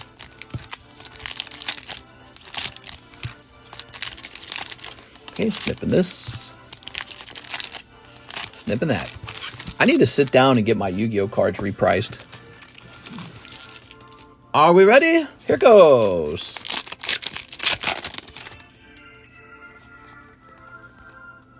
Make sure I don't miss any rookies, okay, guys? He gets to keep all the rookies.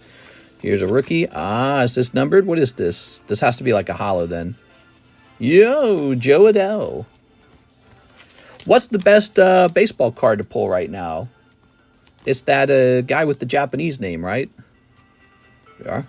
Otani or something like that. Otoshi. I don't know if he's Japanese. We are. All right, all right. Pack number 2. If Jen was here, she could say, she'd be like, I know exactly which one. Jordan Lawler. That one guy. Or Ellie. Yeah, or Ellie. Okay. So many people to pull. Oh, you got something. Garrett Mitchell. And that is a piece of cloth. That's a jersey, right? What do they call this? A relic card. Milwaukee Brewers. Cool, man. And that's out of 199. We got these special fat sleeves just for this. Pretty good. Sad people watch this sport. You don't like baseball? I don't have anything against it. Like, I don't watch sports, but I don't have anything against baseball. It's a legitimate sport. Guys hitting baseballs traveling 100 miles an hour and then trying to catch it later while it's in the air. That's tough, man. It's a cool sport. Okay, here's Grand Gamers. I mean, you know that it's a popular sport when you realize cricket's kind of similar to that, and it's based on very similar concepts, like a fast-moving ball that you whack with the stick. There you go. Challenging, you know. It's like golf. What? No, it's not. I've watched highlights from golf, and I've watched highlights from baseball. It is not like golf. Golf can be played by old fat guys. These guys are not old fat guys. They're tough as nails. Look at this guy's arm, dude. Look at that. He's like a machine. He's going to throw that baseball at almost 100 miles an hour. They don't do that with golf. With golf, they cheat. They use the physics of leverage. You got a little stick. You got to smack this tiny little ball. No way, dude. They're not the same. Just compare highlight reels. With golfing's like bowling, okay? Golfing and bowling are in the same class, but baseball is a physical sport. You ever seen those guys round the base at in 14 seconds? It's like some miracle that they can even run that fast. Fast as hell, dude. And then they got to hit that baseball, and that ball might actually strike them. Like the pitcher might be like, all right, this round, I'm going to try and hit the batter just to mess with them, just to make them scared of me on my next throw. Right, and that's just like a whole psychological part of the game. That's tough, man. Like, here's 100-mile-an-hour baseball flying at your helmet. How about that? Philip Webb. All right, Philip. Not the same. It's definitely in the same group as basketball, football. I think football is probably the most brutal sport. Wouldn't you guys agree? What is the most damaging sport? It's got to be football. Football's the most dangerous. I'll take the Padres. I don't know what Padres is. What, I had like a Padres in here? Oh, God, I got to find Padres now, don't I? I'll take the Padres. What are you talking about, bro? Gabriel, Patrick. Oh, my God, what is going on? We were this close to being done, and then he said, I'll take the Padres. Wait, is this a hit? Oh, I don't even think that was supposed to go into the junk pile. Hold on. That's a Perez. Oh, still didn't find it. SD team? I'm confused. If you're opening baseball cards on this channel, you already know you're going to get a lower quality opening because I got no clue what these are. Is this Padre? What are you talking about? I don't see Padre.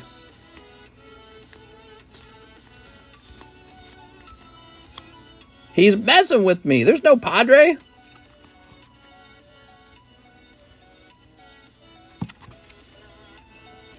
I got no clue what he's saying. It says in the top right.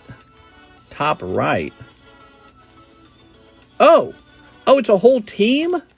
He wants me to get every card from the same team? Oh my god, I thought it was the name of a dude.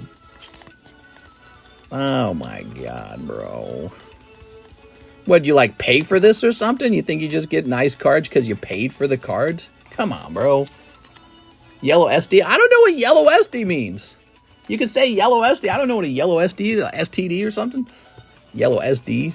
South Dakota. Yellow South Dakota, mister. I don't know. I don't know these things. All right, there it is. It's funny enough, when we went back, this appeared to be some kind of hit card. Not a very expensive one. It's got no numbering, but probably worth like $1. There you go. My bad. I got you, man.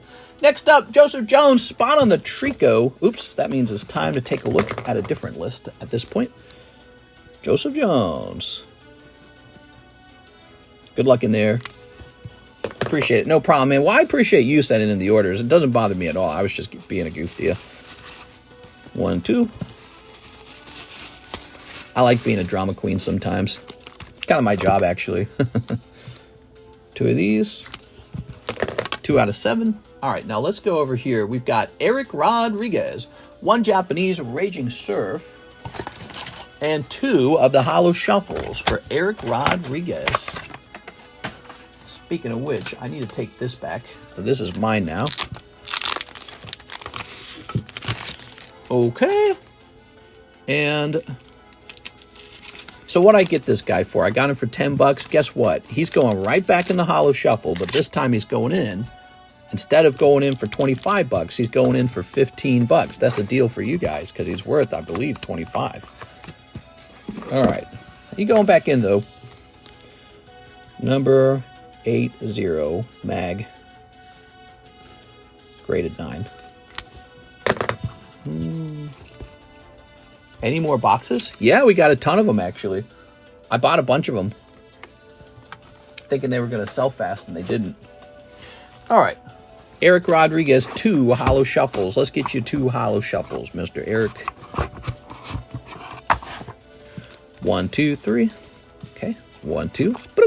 2 cold ones for Eric Rodriguez. The Holo Shuffle box is very popular. There's been a lot of movement over there. I mean, it's a fun little place to spend like $5, $10 and see if something happens. But sometimes nothing happens. Sometimes you just get 2 cold ones. Can you put me into the Trico, Alicia Brown? I would love to put you into the Trico. Trico should be over pretty fast. All right, Eric Rodriguez, you walk away with 2 holos. Yeah, that Trico's hot stuff. I think I realized the value of picking out these breaks is I should like be able to identify in the market cards that are maybe like a little undervalued right now and they shouldn't be, and try to get those into breaks for you guys. So I realized I can use my skill in shopping to do that. Oh, here we are. Found you. Took a while. I don't think you're supposed to be in this box. You're in box 2. You should be in box 3. So like the Trico, I was aware of the Trico, and I always felt like the Trico is this really good card. There you are. Comes out of a really expensive pack. Very low pop. Very cute. A starter Pokemon, you know. I was like, well, how can it be so easy to afford? Here you are. 3 out of 7 is complete. If there wasn't a star spot in here, this would actually be just 6 spots. That's how fast this would be over. By the way, why don't we talk about the population on this? Can you put Kevin Vu into the Trico? Are you Kevin Vu? I'm very bad with connecting real names to channel names. Kevin Vu is in. This gets to 4. So we're at 4 out of 7 now. All right, give me a second here. Let me take a picture. All right, so we don't offer Trico very often, so he's a cool one, man. Get this. So this card, it's a reverse holo stamped Crystal Guardian, and the population on it's only 26. Look at that. crazy, bro. Just 26. Very rare card. That's what I'm talking about. When we were talking about, you know, now apparently GameStop is going to do middleman service. So what do you expect from that? Well, you expect that more cards will hit the market faster. And when we say that, we're really just talking about modern cards. You think this number is going to change much? It's just not. So hard to grade 10. So few of those booster packs left. Abysmally expensive. Trico's like this item that's mostly done grading. His population could maybe raise by 10 points over 10 years, I bet. You know, it's just not going to move very much. And because there's a lot of cards in Crystal Guardians, right? So you would just have to open a ton of Crystal Guardians to pull another reverse holo Trico and for it to grade 10. He's just always going to remain rare. So he makes a great break. He's a starter Pokemon, and the artwork's just a lot of fun. Did the Jungle Break... the Jungle Break has not happened yet. It has... 1, 2, 3, 4, 5, 6, 7, 8 people in it. Therefore, it needs 3 more people, and then the Jungle Break will end. Here's the Jungle Break. Behind this guy. $25 to get into that fun little Jungle Break. Could be heavy, could be light. We've had a lot of luck with them being heavy. Leon1 says he'll take 5 more of the Korean 151s. So I think you sent me your address as well, so we're going to get that too. 5 more of these, huh? All right. Very nice. Very good.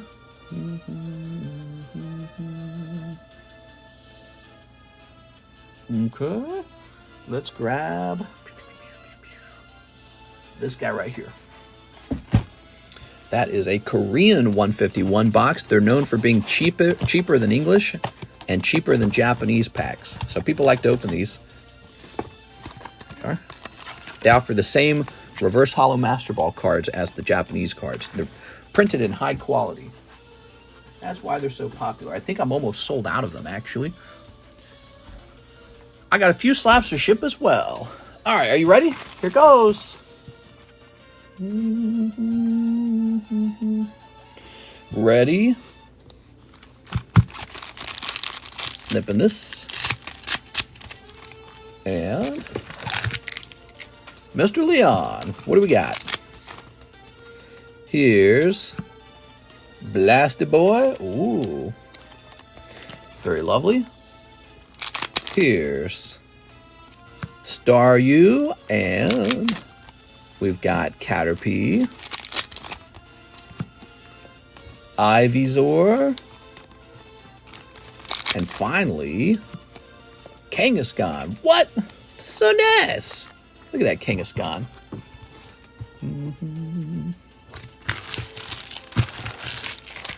Okay, let's grab your bag now, and let's get that shipping done at this point.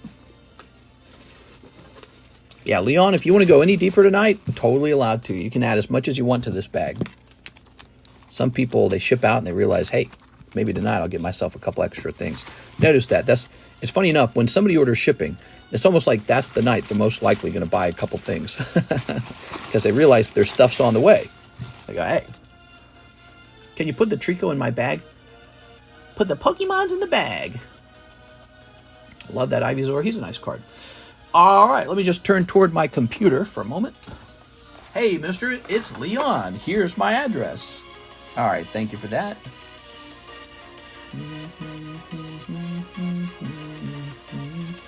We're going to write you down as Leon L. So that's what your label will say. Okay, and now we're going to get your email too. We got your email. How nice is that? We picked up this email so we can immediately send you the tracking number. So that's convenient. And we'll set this to be a heavier amount because you got a heavier bag.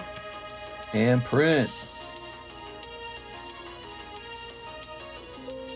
We're verifying that we have up-to-date rates. Oh my God, bro. Hope you guys are having a great Tuesday night. I'm glad you guys are hanging out with us. We've been running this stream for 5 freaking years, and we're headed toward 100,000 subscribers. We put out shorts all the time. If you have an idea on what to do for a short, I'll hear you out. I like to hear your ideas. It's fun stuff. But usually what we do is we'll just make a nice short of, like our best pull or something. If something crazy happens, something like that. we go. We host a lot of breaks, our very popular slab breaks. People love the slab breaks. But we have other stuff too, like live customs and holo shuffles, and those are all basically a way to have a chance for a slab, or if you don't get the slab, you'll get a Pokemon card. There it is. But this guy's all the way up to 4 already. That's predictable. You know, it's because it's such a small break. People like those small breaks. He could have gone into the live customs, essentially. All right, what do we get next? Nectario says, can I use my $10 credit from the Magnemite for another 2 Holo Shuffles? All right, just taking a stab, right? Wouldn't it be funny if you actually pulled the Magnemite twice? All right, 1, 2, 3, 1, 2. Ta-da! Ah, this time it's going to be 2 cold ones, but hey, you gave it a shot. You weren't a big fan of the Magnemite, so you gave it another shot. You didn't know what was going to happen, and this time it was a little unlucky. All right. It was worth it, because it could have been, maybe it would have been a big hit if you had gotten real lucky. There are some good cards in the Holo Shuffle box. There's like big chase cards. Nectario, you got a box, right? You got a, not a box, you got a bag, right? I don't remember if you got a bag.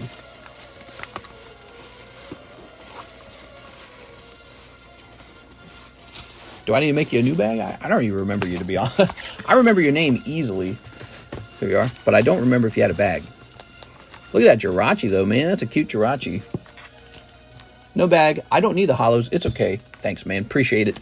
Yeah, the Holo Shuffles are fun. Let me show you maybe what your best pull is in the Holo Shuffle. Let's see. Looks like I marked 2. So this guy over here. Oh, see this? I put him in for 60 bucks. So he went into the Holo Shuffle, but not for 96. That's probably his buy it now price. We placed him in there for 60 bucks. So your odds to pull the Machamp is nice. I started to do that. I started to mark these if I put them in at a lesser amount. I put the Kangaskhan in at a lesser amount too. That's a PSA 10 Kangaskhan Topps Holo. And now here's the actual chase card. So it's going to be this PSA 10 Shedinja from Clash Blue Sky from 2004. I'm trying to remember what set that is. But this is the chase card Pop 36. Very cute. It's the EX era. That's what that is. Clash Blue Sky. I don't remember what set that is, but it might be like EX Deoxys or something crazy like that. All right, so that's the chase card in the Holo Shuffles. There we have it. What's next? What's next? We have an order now from Philip Webb. 5 tops MLB if you want. Please save all the Padres. That's a team. Yes, I get that now. I didn't understand that earlier. Let me grab a fresh box for you, okay? I'm grabbing a fresh box.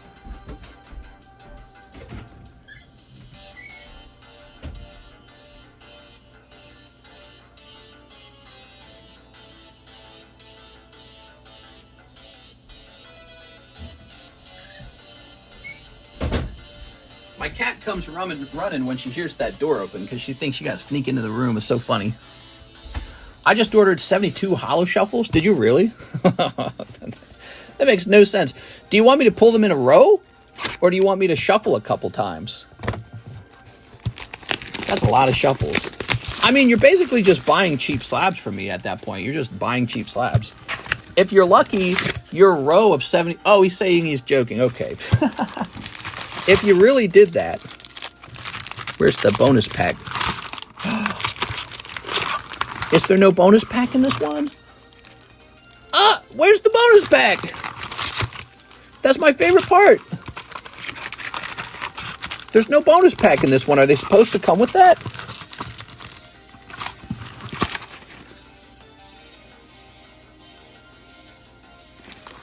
There's no box topper on it. All the other ones had box toppers. What happened? I didn't throw it in the trash. No, I didn't throw it in the trash. That'd be hella stupid. How would I even do that? I didn't throw it in the trash when I took the lid off. Is that a defect? Is that hobby? I mean, it looks just like the other one. Look for hobby exclusive Topps Reverence autograph patch. How much was that blue pack worth? I don't know, but I love the blue pack. The blue pack had, like, Topps Chrome in it. There's no Topps Chrome in this one. Wow. I don't know about that. Let me check the next one. I'm gonna take this one off. I'm gonna check the next one, okay? I felt like part of the fun was getting a chance for that Topps Chrome pack.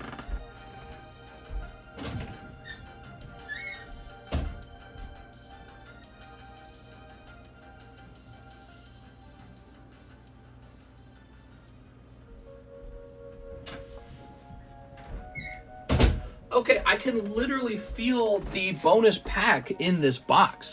The other one must have been an error. I'll double check the trash can later to make sure I didn't throw it away or something, but I don't even see how that would be possible. Maybe if it was sticking to the top of the box, but no, I don't think it's possible. That's in the trash. It must have been an error box. That sucks, dude. How am I supposed to sell that one now? Sell it at a loss or something. All right, let's see. There it is. Ah, see? Yeah, no way, dude. That was an error box. That sucks. Imagine missing the most important pack. That's the Topps Chrome pack. It's the one thing you wouldn't want to be missing. Number 1, Philip Webb. There you go, Philip. So check it out. So his name is number 1. We sell these in rounds of 5. And every time you buy a round of 5, you get one of the numbers up here. And that's how we decide who gets the Chrome pack. Later on, we'll like roll a dice to see who gets it. All right, Philip Webb. Dude, that's annoying, dude. Mistress leaving that box open and grade the hits. What are you saying? Here we are. I've been robbed, bro. Now I'm going to have to sell that other box at like a lower price. Because I can't say that you get a shot at the Topps Chrome. I don't even know what it's worth now. Okay, he likes Padres. So now my eyes are searching for multiple things. Searching for rookies and Padres. You got Alec Baum. Could it have been stuck to the underside of the lid? Well, I checked that and I didn't see it. But you know what I'll do? I'm going to go look at the trash can right now. If it's in there, I want it. I want it! Maybe it's stuck to the underside of the lid. It would have just fallen into the trash can then if it was. Nah, dude, it ain't in here. It was never in there. It's an error box. That's what happened. That sucks. You know, I would have liked for it to have been stuck to the top of the lid. I got some goofy ass baseball packs I gotta sell. Oh my god. Kill me, bro. Look for SSP and variations. Sounds good. What are we talking about? Pirates. Oh, that looks a lot like a signature card to me. Davis Schneider. Congratulations. Oh, great round. Okay. All right. Royals. Hey, the Kansas City Royals. I live next to them. Lake of the Ozarks. That's close to the, that's about 2 hours away. Okay, here's the Reds. One whole box of baseball cards in under a minute. All right. People only like it when I make those videos out of Pokemon. And when I drop the cards, they go, "You dropped the cards, you suck." All right. They let all their anger out on me. Is this a hit or is it a piece of junk? I don't know what that was. Had a little scratcher on the back. Was that valuable? Let's see. Padres. Okay, this guy. Junk says, all right, you got it, man. Thanks for the helpful information. And there's a rookie. Okay.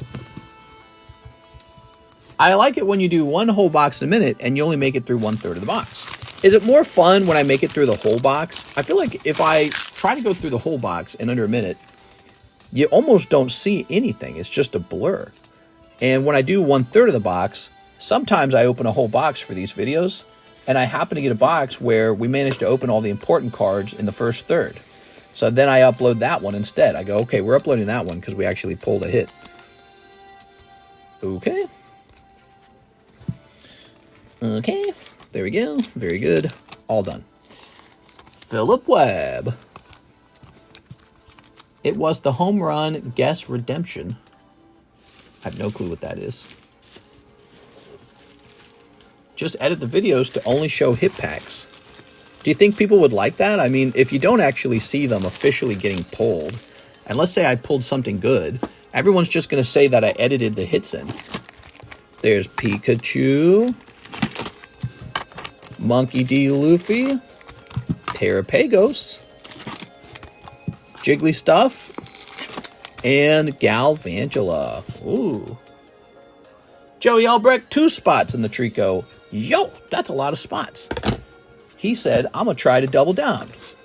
Let it ride, he said. All right. Why not? You're way ahead already. Well, he's got 2 out of 7 spots now.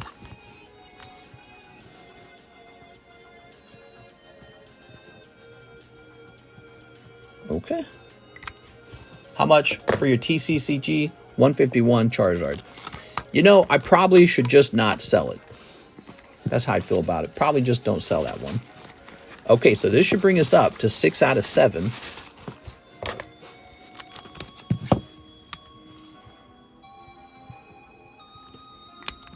Okay. What I used to do when someone bought multiple spots, I would have the number jump from 4 to 6, but I learned over time that when this number stretches on really far, it seems that people are more interested in jumping in. I think it's because it gives it a psychological look, like it's almost done, you know? But let's say it said 1, and then after that it said 6, because somebody bought like 5 spots. People would act like that card still has a long way to go. There you go. So I always write all the numbers out now. Am I just reading into things too much? I don't think so. Okay, 2 spots left in the Jungle Break. Christopher Houghton says, 1 Japanese, 151. 1 Japanese, 151, he says. All right. Would be nice to win 2 rounds. It's possible. I mean, you got 2 out of 7. Now, that's worse than a coin toss. In fact, that's less than 1/3 of a chance, but you're in there. You are in there. It's maybe around a quarter of a chance, right? Just a little better than a quarter. Quarter of a chance. Christopher Houghton. Oh, no way, dude. Did this guy really open 1 pack? Did you know this was the last pack, too? This guy opens 1 pack of 151, queuing up those annoying PayPal fees, and he pulls it on 1 pack. It came out of this box. Pretty sure it's all gone now, right? That was it. There was 1 pack left in that box. He opens 1 pack in his alternative art Mew. How's that possible? God blesses people for no reason, it seems. He just snipes it. He just says, here's this guy. He goes super deep, and he misses. And then Christopher Houghton says, you know what? I'm going to just buy this 1 pack under the buy limit of $7 and pull an alternative art for myself. Bruh. All right, here we are. Christopher Houghton. Very nice. Wow, that is a tremendous pull. All right. That is some significant luck. Put this back up here. Well, the night's been pretty good. It's been surprisingly busy all day long for a Tuesday, that is. Tuesdays usually suck. But right now we have no orders in the queue. So let's talk a little bit about what's going on, guys. So we have this vintage pack break, Jungle. It's got 1, 2, 3, 4, 5, 6, 7, 8, 9 people in it. We just need 2 more people. That's $25 a spot for the Jungle Pack break to end. We got this Crystal Guardians Trico. It's got 1 spot left in it. It is a star card, so 1 person's going to pull a star, 1 person's going to pull a Trico. We have this box battle is all the way up to 3 people now. It's 4 people. We just need 2 people in here. We got a lot of stuff that's just this close. It's so close to finishing. Then we got a lot of packs and sets that you can now purchase. Today was a Metazoo restock. We got the Metazoo Topps Chrome is back on the menu. $4 a pack for Metazoo Topps Chrome. We also have the Metazoo Cryptid Nation First Edition box.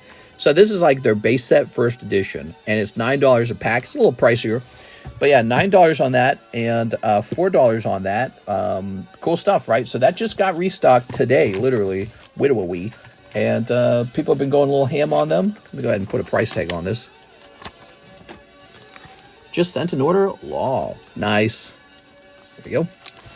Okay, this is going to say 9. Here we go. 9 and 4. Awesome. But we could take a look at some of the all kinds of stuff that we got going on. There you go. So these are all pretty recently added items to the menu. We got Metazoo, Stellar Crown 4.5, Topps Marvel $85. Wait, I might be out of that. Oh, we don't have any more of this. We got one pack left. This one. This pack is left. Donkey Kong recently added to the menu. This is a high quality pack. The when you get a vintage 1982 box of Donkey Kong, they don't all come in this quality. This is a high quality vintage pack of Donkey Kong. I know that because I've opened a lot of this with you guys. Some of them are really crummy. Well, this was a good box of it if you ever wanted to collect that. 1982 is one of those original games that made gaming a thing. Trick or Trade is still $1. Hunters. So Walking Dead has been picking up in popularity a little bit. I noticed we just ran through a box of it. We're on a fresh box. So we got Walking Dead Topps 7.5. There are signature cards in here, and there are relic cards in here, and we're on a fresh box. Oh, we already had a pack for the Metazoo. Okay, I can take the other one back down. Here's Duskmorn. Was $28. Now it's $24. We want to sell through that now. Here's Metazoo Nightfall. Right, we have one box of Nightfall left. Here's Sanrio. Hello Kitty's at $7. Marvel's at $6. These two are some of the most popular sets in the channel right now. One Piece OP9 for $4 and Hidden Trials for $4.5. So if you're chasing after any of those major hits, I mean, I can smell the chase cards in here. If you're chasing after any of these major hits, like a 1 of 1 out of the Topps Chrome, if you manage to land it, we'll record it for you, and it'll be a pretty major moment. And now let's go ahead and get that giveaway started, because I mentioned we'd have a giveaway slab. We've got this Sarah giveaway slab. She's an 8, though. Let's give away something a little better than that. Let's give away this Galvantula. So this Galvantula is the next giveaway. He's a nice 10. Here it is. Graded by SGC, by me. I sent it out there. Sorry about not having this ready sooner, but anyone who's still here, you guys get to be in here. Anyone who left by now, they're going to miss out on this. By the way, when we reach 100,000 subscribers, we will be giving away I'm sorry, I was going to say $100,000 worth of, no, $5,000 worth of stuff. I couldn't even imagine giving away 100,000. Who's got that money? I was going to say free. The hits are in the presentation packs. You know, I've thought of that. That would be crazy if that was true. Keyword TCC. Now let me go set it up real fast. Keyword TCC for the giveaway. It's possible for that to be true. Like that Topps Marvel pack could be a 1 of 1. I think that's the only pack we have, though. So you can test it if you want, because I'll sell it to you. The presentation pack. You could tell me you want the presentation pack. I'll just get a new presentation pack. Did anyone pull Lightning? Nobody has pulled Signature Lightning yet. That is a video we are still waiting to make. You know, nobody's pulled Signature Sephiroth either, by the way. He comes out of this set. Hidden Hope. We also had 2 new sports items added to the menu for those guys who like sports. This is brand new on the menu. It's on the extended menu. Panini Prism from 2021. A little bit older, right? That's 3 years old now. And we also have this FIFA product. Now, this, I believe, is $5 a pack, isn't it? Let me look at the extended menu. So for sports, no. The FIFA cards are $6 a pack. This guy is $10 a pack. That's correct. All right, so we got some cool stuff over here. Panini Prism, high quality cards. I'll toss these over here out of my way. You've seen some baseball open tonight, so I know there's some sport guys who like sports. The Astral Radiance is my favorite thing on the menu, by the way. This thing, I'm dying to see it go off. I'm dying to host it. And but I will also mention probably the most popular modern Pokemon product is this guy on our menu right now. This guy, Paldea Evolved, which gives you a chance for the Magikarp card. Pull it, man. I'll send it off to PSA for you. All right. Cool. Next up, we have a big-ass order from Robert Hernandez, a box of Japanese Ayakashi Triangle 3 Asuka High School DxD and a Waifu Shuffle. So this man is a man of taste and culture. He wants 1, 2, and 3 of these. This is Asuka High School DxD. He wants a Waifu Shuffle. The Waifu Shuffle is exactly what you think it is. It's just like the Holo Shuffle, but instead of Pokemon cards, it exclusively contains girl cards, some of them quite lewd. Okay, he wants 1 of these. Snipe? Not a snipe. All right, because as you know, some of them got to be cold. Just like any break. Now, let's go get you that box of Ayakashi Triangle. Give me spicy grills. Ayakashi Triangle. It's a good set.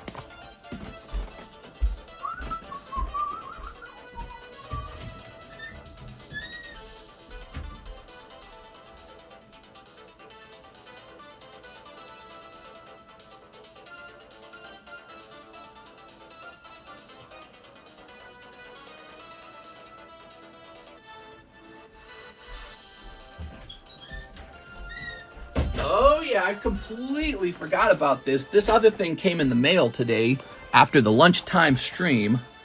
Pokemon. So this is Pokemon Tops, 36 packs. We got to try one out. This one's got a little tear in it, so this one's as good as any.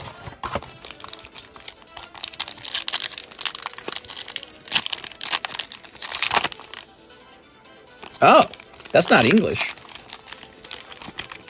Oh, they're all warped too. Well, not necessarily warped. It might just be differently printed. Are they all going to be Italian? I don't necessarily have a problem with Italian tops. Did he list it as Italian though? The guy I bought this from? I knew this was too good to be true. He had a good price on these.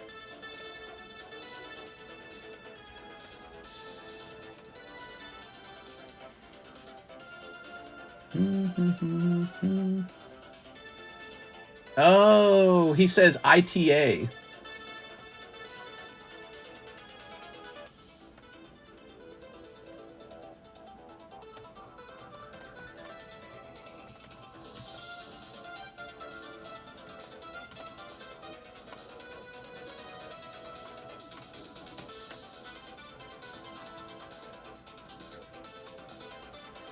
All right. I'm going to return these. Unless you guys want Italian Tops cards, let me tell you what I can sell them for. Are you ready? Nah, dude. They would have to be $40 a pack. I mean, it could be fun. I'm probably going to return it. Mamma mia!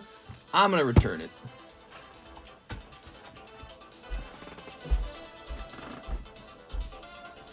There we go.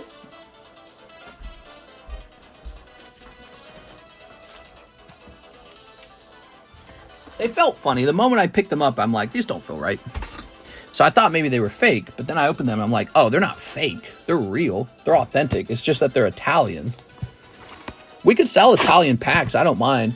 They would be $39 a pack, probably. Open another.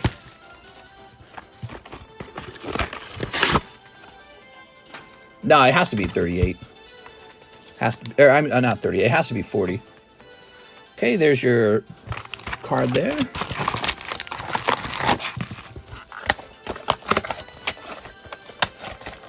Why was the holo upside down?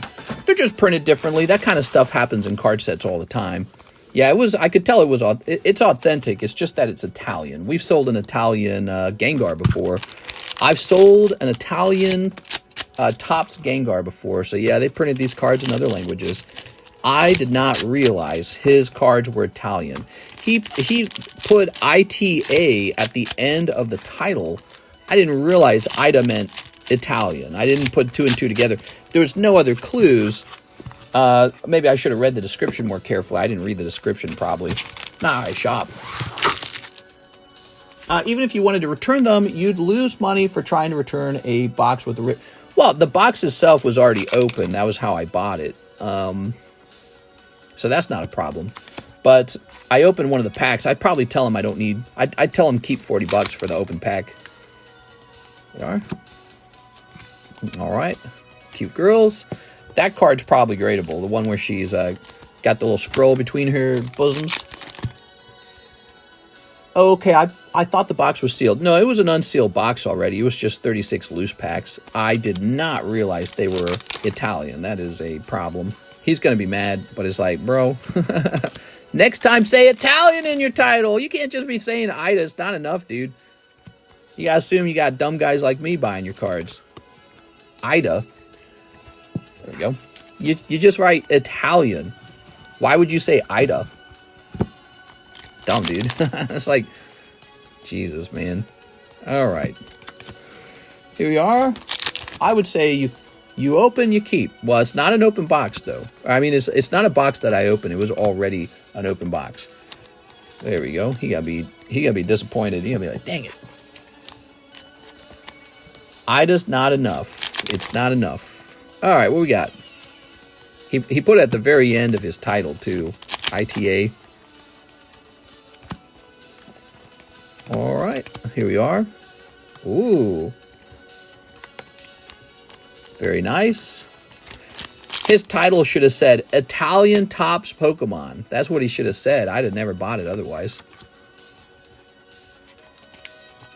He knew how to wordplay. That's what I think is going on. He basically knew how to sort of hide that they were Italian. You know, he put it at the end of his description. He didn't want to describe it as, or title. He didn't want to describe it as Italian. Should have prominently put Italian at the beginning of the keywords so that I knew it was Italian. I'd have just skipped over it. I wouldn't have bought it. Holy moly, what are these estrogen cards? These are called Ayakashi Triangle. They've been in the menu the whole time. Nobody ever buys them, so nobody knew that they were there. But yeah, these are girl cards, and nobody was buying them. They're much cheaper than, like, Sneaker Bunko, for example. All right, you got Swimsuit Girl. You can go watch this show if you want. I believe it's on Crunchyroll. Let's see. I was surprised this set hasn't just been blowing through, like just selling like fire. But I think it's just a lesser known anime. I think that's what's going on. I bought 3 boxes so far. Yes, and I got plenty more. I got a ton more. There you have it. All right, so I would say you did pretty well here. The full art swimsuit card. No signature, though. Yeah, where's that Siggy? Sure, I mean, if you pull a signature, you're doing very, very well. Ah, man, I'm going to have a bitch fight with that guy on eBay. I know I'm going to have to bitch fight with them over that box. There we go. All right. Very nice. That's why I like buying from people who I actually know. If it was somebody I knew, that would have never happened. You buy from like a stranger, there's always some kind of crap like that going on. It's so annoying, dude. Or like, I got tricked by a guy who sold me a Dragon booster pack. Was it Dragon Frontiers? I can't remember which pack. But it was Italian on the inside. It killed me, dude. Sold me an Italian. He did a resealed pack, filled it with Italian cards. So it was also a guy in Italy. I'm getting reamed by the Italian Pokemon stuff. All right, yo. I got tricked by a girl who was a guy. There we go. All right. There you go. Wow, what an order, man. That's a big order by Robert Hernandez. Robert, just get this card off to BGS, man. You got that one. Get this card off to BGS, too. You don't think you should grade this? You should definitely grade that. So check the centering on it. This one right here. Get this one graded. That's 4 gradable cards so far. You could probably grade the holographic version of that card. And then that's it. So get those 4 off, get them graded, and then get them up and listed. You probably make a lot of your money back right there, even without pulling the signature. A lot of poker buyers and sellers in Italy. Italy makes me a little nervous. I bought from Italy successfully before, but I have been scammed in Italy now, and I have bought product that comes in pretty bad condition. It's like the way that they ship it. They don't want to expend any money on the shipping. Oops. We have this giveaway card tonight, guys. Type in TCC. That's Trico. 1 spot left on it. Let's give out a few spots now. Darn, I thought we were going to get some Top Series 1 on the menu again. Apparently not. PDX. Puzzles are hard.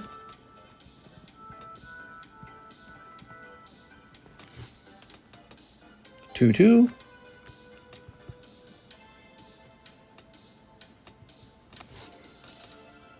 Lurkin Lowry.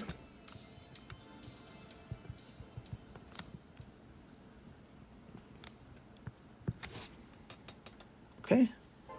Useless Bob.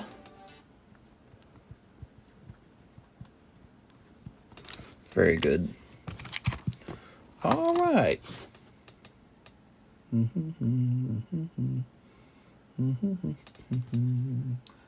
get this music playing.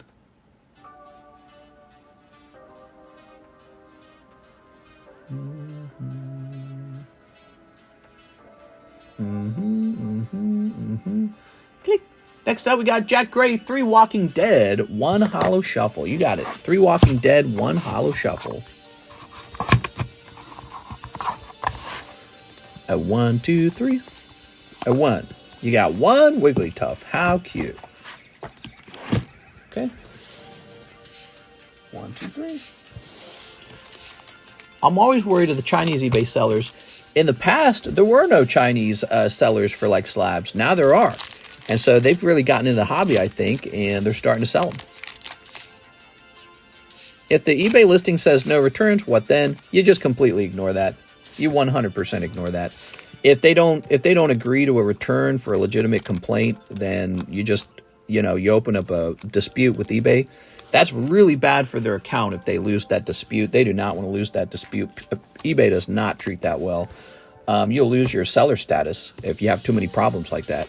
So, you open up a dispute and say, hey, here's the problem. It's an Italian card set. All he did was he typed an ITA at the end of the title. That's not enough information for the buyer to know without having to dig into the description to know that it's Italian. And so we need to get our money back on this. And the picture doesn't describe it as Italian either. So that, you got the Jesus signature. All right. Paul Jesus Rovia. How cool, man. Oh, it's 3 out of 10 too. Wow. So cool. 3 out of 10. Super neat, man. All right. So yeah, you would do something like that. You'll say, look, if he's selling Italian cards, he needs to say Italian Topps Pokemon cards or Topps Pokemon Italian. Not like this long title and then ITA at the end, where somebody might not know ITA standing for Italian. There you go, Mr. Jack. Ta-da! How nice. That goes in the Cool Kid box. And yeah, you open that dispute with eBay and they'll be like, they'll force them into a return because it's a fair complaint. I've never opened an unfair complaint. I've only ever opened a fair one. Gavin, Lizzie, Carter, Frankie, Glenn, okay, and Jerry. I found the listing, and the image he uses makes it look like it's English. Well, that's because you can't tell that it's Italian from the image. So if you can't tell it's Italian from the image, you might want to make sure your buyers know that you're selling an Italian product. So all you got to do is just say Italian Topps Pokemon, because that's what it is, And yeah, it's kind of crazy. Really easy problem, really easy solution. He didn't do that. He typed ITA at the end of the description or the end of the title. I don't know. It got me. I didn't realize it was Italian. He also could have warned after his sold. He could have been like, these are Italian, right? We are? All right. Some people have done that with me. Like, if they sell me something like it's damaged and they say, this is damaged, right? I say, that's why I bought it. So some people double check. They're like, just to be sure, before I ship this out, this is how the condition of it. All right. That's Jack Gray. Well, Jack, you had a great round tonight. How do you feel about that? Very satisfying. Somebody tried to return a Classic Collection Zard to me because it wasn't going to grade 10. It came back with the ding. So I got the payment and the card back. Really? You like told on him to eBay that it returned damage. Is that what it was? Very fascinating. I've never heard of anything like that. Yeah, I mean, people act like they can just claim anything they want sometimes, but, this is a legitimate complaint in our situation. But yeah, I mean, there's probably people who abuse that system too. That sucks, dude. Mister got me thinking Italians are shady AF. Mister's radicalizing me. Yeah. Welcome to my far right alpha male podcast. Those dang Italians need to go back. What? Just remember, there was a time period in America where they actually felt that way. Like, holy Jesus, dude. There we go. All right. And then it was like, wait a second. The Italians have awesome food. Mamma mia! And then The Godfather came out and we're like, whoa. ITA means it's authentic, right? Yeah, ITA. Let me look that up, that acronym.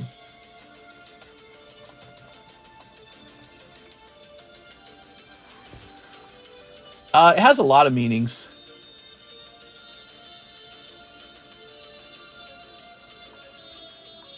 Yeah, so there's a whole bunch of meanings for it.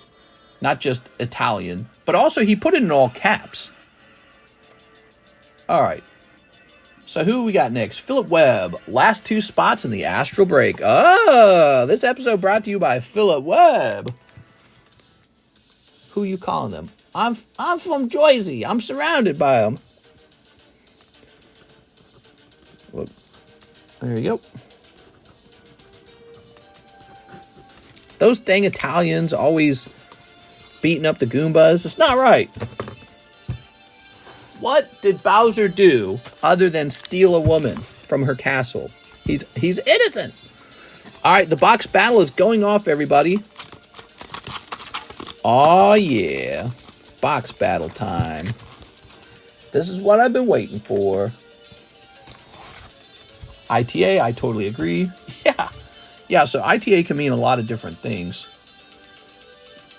So, I'm going to create a breaks history for this real fast. Breaks history.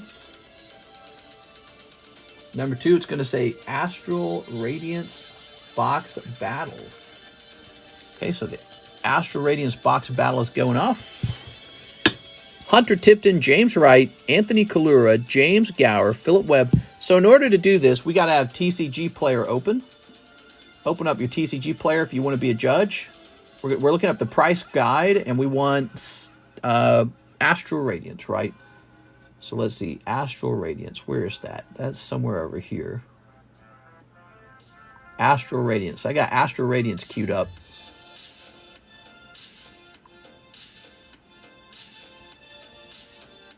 Closing this. And is that all the stuff in Astral Radiance? Boy, I hate the way they have this design. They need to design this way better. Ooh, so there's 2 pages we need. We also need this Astral Radiance trainer gallery. So in the TCG Player, there's a list for the regular cards, and then there's a list for the trainer gallery. So to properly know what's the most valuable card, we need both of those, okay? All right, judges. I don't know who's judging for us tonight, but I got my TCG Player open. But maybe you guys will pop into that too to help make it more fun. First guy going is Hunter Tipton. Hey, I'm Italian. Mamma mia. 1, 2, 3, 4, 5, 6.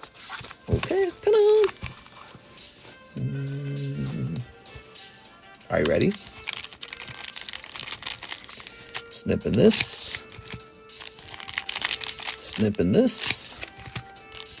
And snipping this. All right.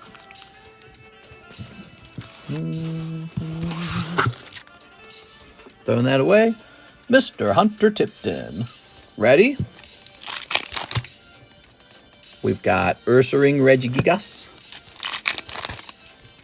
Decidueye. Wordeer. Look at that Wordeer. Not Typhlosion. Uh-oh. Here's Drifloon. Hey, little girl. Here's Drifloon. Here's Grant. And, oh, Heatran popping out. Okay. Magical Rainbow Heatran popping out of this box. That's Hunter Tipton. Probably the most valuable card right now is the Heatran. Okay. And these cards still go to Hunter Tipton no matter what. But right now, that's the best card, and he might take all the hits because he has it. That's how this box break is working. Let's go find his bag and get his holos in the bag. Put the cards in the bag, bro. Ah, here he is. It sucks when you buy a new vape flavor that you never tried before because the store didn't have your flavor. Well, I was just reading an article about a woman who died from smoking vapes for like 7 months. James Wright. 1, 2, 3, 4, 5, 6. There it is, James Wright. There we go.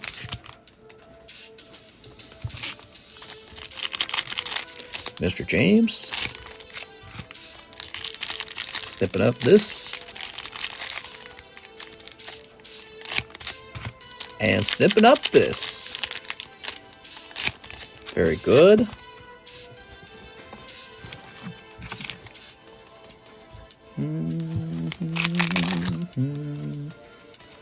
You got Overquill. Might Yena. Oh. So Might Yena might be the most valuable card now. That's James Wright. Might Yena. Piloswine. Heatran. Quillfish. Rowlet. And Mischievous. Okay. Nothing missed in there. That's James Wright. Heatran, 21st most valuable card in the set.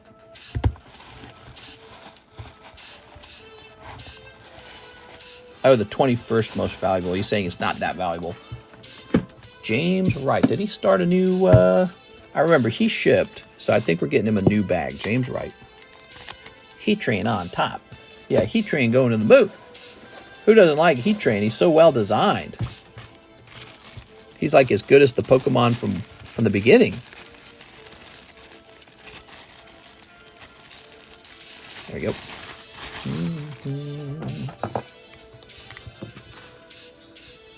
James Wright. 10.24. There we go. Anthony Kalura is next. 1, 2, 3, 4, 5, and 6. Good luck to Anthony Kalura. If he could pull any alternative art out, he's probably going to win. I accept you, Heatran, says Ryan Shapiro. Oh, that's so nice. There we go. Very mentally stable, very healthy. There we are.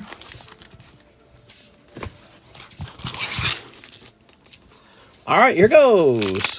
Anthony Kalura. Oh, we're dear. You know who's in trouble for not sounding too mentally stable lately? That one guy, what's that YouTuber who was talking about the Palestinians earlier? That guy's in trouble. What's his name? His name is Asmongold. There we go. Asmongold. Took me a second. There's Cleavor. Ooh, he's cleaving. That guy was talking about like genocide or something, man. Like, yeah, well, they're inferior, so if they get genocided, I don't even care. I was like, yo! Magnezone. So nothing too crazy coming out of there. Making sure I didn't miss anything again. All right.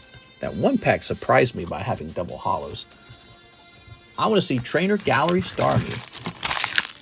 Okay. That's for Anthony Kalura. Now, Anthony, I don't think that Anthony's Wordeer is going to beat the Rainbow Heatran, will it? He got to take this Magnezone, though. And I know where Anthony Kalura's box is. It's right here. That guy just looks like he wouldn't be allowed within 100 yards of his school. Well, you know, he looks like a hermit, right? He looks like one of those full-on gamer guys who just stays inside all day, playing games, doing nothing else. All right. Next up, we got James Gower. 1, 2, 3, 4, 5, and 6. That guy can't wash dishes. His opinion means very little to me. Yeah, well, you know, when he says something so scrutinizable, you'd start to look at him as a whole person and be like, well, bro, I don't know, bro. It's a real put the fries in the bag moment. It's like, bro, you just play video games on the internet. We are. All right. I heard he apologized on Twitter, or on X. I feel like that's a mistake. If you're going to say something so radical and bold, the moment you apologize, the vultures swarm you. You know what I mean? There you go. You lose your supporters, because now your supporters can't get behind you, and then you... Oh... Galarian Zapdos going to James Gower. That's probably going to be the most valuable card if I had to guess. Also, there's a Jirachi. All right, judges. Galarian Zapdos. We're dear, 58 cents. Yo, be still, my heart. That's expensive, bro. Galarian Zapdos now. That is a Trainer Gallery Galarian Zapdos. But anyways, that guy, I don't think he was sounding too righteous in that moment. I get where he's coming from. I get like the anger and the, oh, well, your ideology sucks. But you know, anytime you reach for that, and that's why you should all die. Anytime you reach for that, it's like, you lost. You lose. It's actually, it's kind of funny because it's almost like what they talk a lot about in The Walking Dead. You always know which group is the bad guy group because they talk in those terms. They talk in the terms of, well, you're less than me, you're worse than us, you're the weak link in the chain, we got to get rid of you to survive. You know, you hear a lot of that. And so the moment you start talking that way, it's a losing proposition. James Gower, so he got to get roasted, man. He got to get skewered for a little while. But he apologized, and I think that's also a mistake for him. As bad as the stuff he might have said is, the moment you apologize, I think it somehow makes it worse for you. Apologizing, it's like you're putting your butt up in the air to get smacked, dude. Like, bad. Philip Webb gets the next 6 packs. Ooh. 1, 2, 3, 4, 5, 6, 7, 8, 9, 10, 11, 12. Did I say 6? He gets the next 12 packs. All right. So, Philip Webb, you got a shot to beat that Galarian Zapdos. The Zapdos is $4.26, whereas the Heatran is over $6. Ah! Heatran holds on to its position. Wait, why did I want this box. I want this box. I want to trim it and use it. Okay, so Heatran still valuable. Butts in the air, huh? You know, like somebody who's getting their ass beat. It's not always sex, Perez? Hey, I remember I'm talking to people on the internet. I was just thinking of somebody getting beat. Go get your ass beat kind of situation. All right, ass up, baby. So stupid. His business partner was hurt by the statement. He almost had to apologize. Guess it didn't have to be public, though. His business partner. I don't understand that aspect. Yeah, I mean, if you're going to take hardline political positions, just be prepared to lose 50% of your followers. There's going to be people who are going to say stuff like, you know, that's just a bad way to think in general. There you go. Not always sex, says A. Perez. Here we go, baby. Come on, baby. You just got to beat Heatran. Easy mode. Golduck. Bronzong. Look at that Bronzong. All right, we're starting strong with Bronzong. Here's Radiant Heatran. All right, Radiant Heatran. All right, judges, I'm expecting you to test these. Oogsy. Psyduck.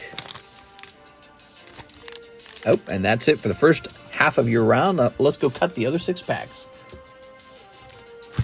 Guilty. But yeah, I think Asmongold is, he's made a mistake of people who like to debate, and that is he took too hard line of a position, no nuance, just sort of like, you know, they're bad, we're good, they must be put to death. Life's never that simple. You're right. It's never that so uncomplicated. You are.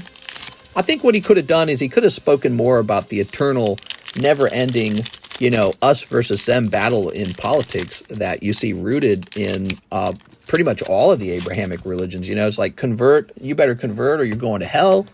There's another one, God's coming back, we're going to rule over you. And then the third one is you're an infidel, so you're in trouble for being an infidel because we're not super cool with that. Here it is, Shatat. But yeah, there's this never-ending battle, and it always comes from religion. And so religious people, they want power, they want control. Oh, what is this? We did pull the chase card. That's Machamp. Wow, look at that, man. That's the alternative. I think that's the top pull, isn't it? That's the alternative art Machamp. Tell me if I'm wrong. That card shot up in value, didn't it? Wow, 1 box of Astral Radiance, and we pull the best possible pull. Heatran is still worth more. I don't think so. It must have been how fun and engaging our conversation was that Machamp decided to present himself. He's like, here I am. All right. The things I would do with 4 arms. Yeah, like what? Maybe twice as much work. Here's Temple of Sinnoh. And Ralts. There you go. So, I believe Philip Webb's having an unusually good night. He's going to take all the hits. They're all going to go to him because he pulled the Machamp. That's how it works. That's what a box battle is, everybody. Everyone keeps their hollows, but one guy pulls the best card and he sweeps the whole box with it. $119 Machamp, plus everything else on top of it. I mean, look how many cards this is. This is all going to Philip Webb. It's funny, those spots sat there for so long before they sold, too. Wow, he's taken all these. This nice, well-centered Heatran, that's pretty good. Well, that was his anyways. But the Zapdos is pretty cool. He looks well-centered. Jirachi, Wardeer, Myena's pretty neat. The Rainbow Heatran, which was really not that neat. So he had the best round. He takes all the hits as a result. That is a box battle. Astral Radiance. What box battle should we do next for Philip Webb? Well, Philip, you're having a good night. What do you think of that? Philip Webb's thinking, man, I need to get this lucky more often. That should be a cool kids. Well, I would put it in the cool kids box, but it looks thin on the top and fat on the bottom. I'm pretty sure it's not a 10. There we are. Sometimes that affects my decision to put it into that box. It's also not a square cut card or anything, so yeah. But here you go, Philip. Philip Webb. Number 2. All right. Chilling Rain, Lost Origin. Oops. I really want to focus on boxes that have not sold in a long time. Just because I feel like to see a whole box of it opened is so satisfying. But yeah, Chilling Rain, I don't think anyone's opened a box of Chilling Rain in a long time. I just like to focus on the ones that don't move very fast. It's this rarely seen thing to see one of them get all the way open. Okay, that's our TCC giveaway card. All right. I wouldn't mind doing another Brilliant Stars, by the way. You know, we just pulled the Machamp. Yeah, let's do another Brilliant Stars. And I'll tell you why. Because we just pulled the Machamp out of Astral Radiance, but we have not pulled the Altart. We did not pull the Altart Charizard out of Brilliant Stars. So let's do another box battle. And once again, it's just 6 spots. You have to buy in. And I already know the price because we already did the calculation on this. It's Brilliant Stars on sale, because normally it's $7 a pack, isn't it? You get 6 packs for $36. It's a sale price, and it's just a fun thing. It's very entertaining. Probably you're going to lose. You know, you got 1 in 6 odds of being the guy. And but we want that Charizard to come out. So Brilliant Stars is the next one for the box battle. All right. Ready? Alan Abale. He says, spot in the Trico break. All right. Alan Abale finishes the Trico break. Alan Abale.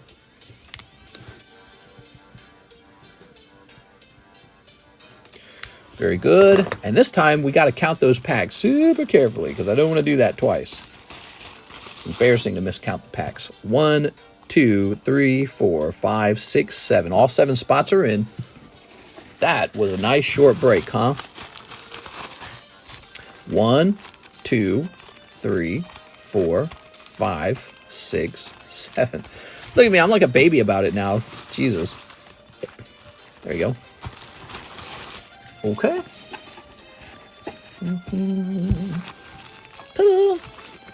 TCC Chilling Rain. 1, 2, 3, 4, 5, 6, 7. Okay. Very good. There's only 7 packs here, so there's not much shuffling to do. You guys can just give me a number to split this, and I'll split it, and that's pretty much all that matters. All right, Adrian says 4. 1, 2, 3, 4. All right, so that's done. And now we shuffle these up as well.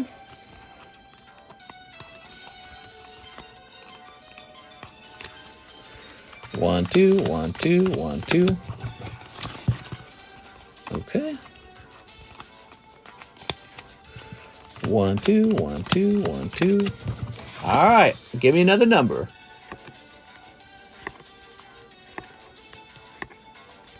James Wright says 43. Adrian says 5. You get to decide twice. 1, 2, 3, 4, 5. All right, good. Good luck, everybody. What do we got? Alicia Brown. Sorry, Alicia. Alan Abale. Sorry, Alan. Anthony Kalura. Ah, poor Anthony. That was the free spot I gave him. Here's Joseph Jones. Ah, Joseph Jones is going to walk away with the star card. Wow. Joey Albrecht could actually get this. Joey Albrecht. Joey Albrecht is getting this. Wow, dude. That is nuts. That's crazy, dude. But, you know, buy into a third one. Joey Albrecht. He bought 2 out of 7 spots, so his odds were better. Oh, right. I remember now. I was like, wait a second. Is Kevin Boo supposed to be in here? Oh, I was freaking out. I was like, did I grab the card off the table by accident? No, that was him. He was in there correctly. I was about to say, do we need to redo it? All right. No, he had me toss that into the Trico. I remember now. All right. Trico was over. Wow. All right. Well, Joey Albrecht's having a very good night. You see that behavior a lot. When somebody wins a break, they go, fine, I'll go in the next one too. And so it's possible for that double round because they get all brave. Joey Albrecht. Usually when someone misses, they don't always get into the next one. They say, all right, I'm out. I'm out of here. I can't be risking that all the time. Wow, what a night. Tonight's night is Joey Albrecht's night. Holy, dude. Yowza. Okay, that's crazy. Joseph Jones, you are moving over to the star card, which is this booster slab. Here you go, Joseph. Just one person gets pulled in that booster slab break. Okay, put this up here.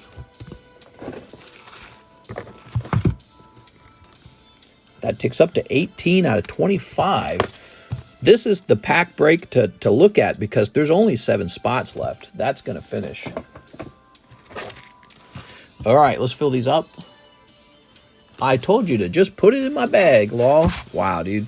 Very lucky night. You're going to get in a third one? 3 for 3? It's possible. If you're feeling brave. That's why I was saying. If people feel brave after they win, after they pull that slab, they go, man, I can afford to get another. Talonflame. Tapu Bulu. Because now we got to pick a new breakout. There we go. 1, 2, 3, 4, 5, 6, 7. Foggy Crystal. Oops. Wild. Okay. And we'll put this back here. Okay. This is Joseph Jones. 6 spots left on Hello Kitty. We got to pick out some new slab for the break, guys. Wow. That was so fast.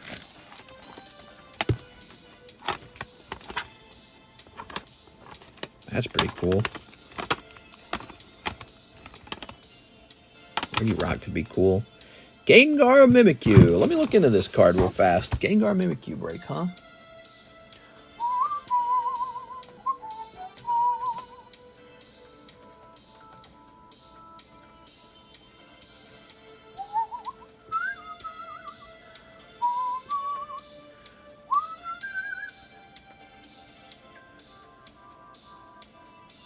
All right, so give me a minute. Yeah. So the problem with this one is this one would be a really, really, really big break.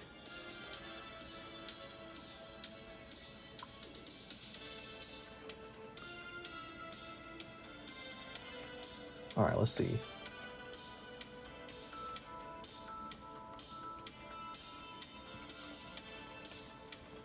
Yeah, I don't know, man. So this guy is not in the range of being one of those Pokeball breaks. He's too expensive. Might remind myself of that. He would need to be something like 1 in 31, roughly.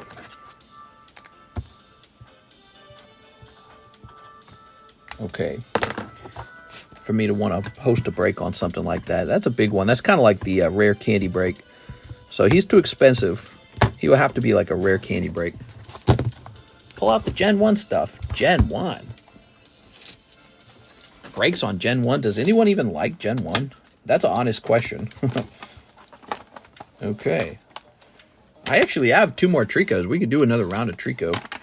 That's what I was thinking. I got a couple Tricos. Might as well do a Trico round. Look, we could do a Mudkip round maybe. People like Trico well enough. Well, Mudkip.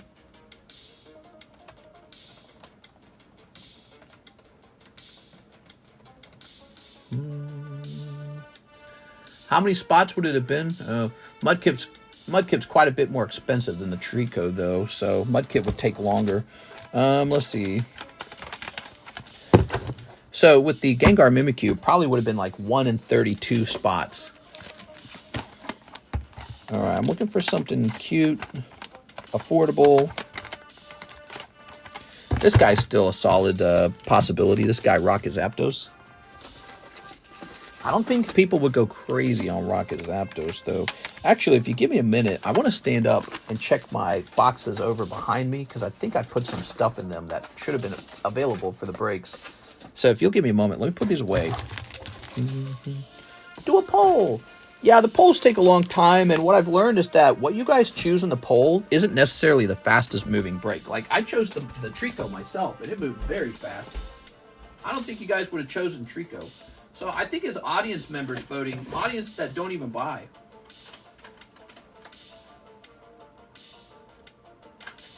I think we have audience members that don't even buy stuff, and they make choices.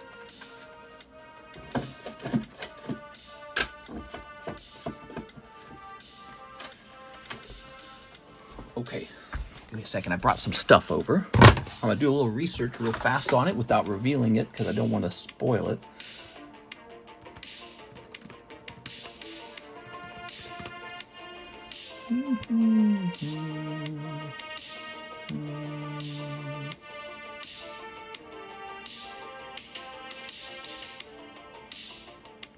Give me a moment. Oh, wow, there's not even one of these for sale. Never mind. Oh, wait, here we go. Okay. Well, he's really expensive, though. I was thinking of hosting a break on this guy, but I can't restock him. All right, let's try a different one real fast. Don't worry, guys. We'll get this.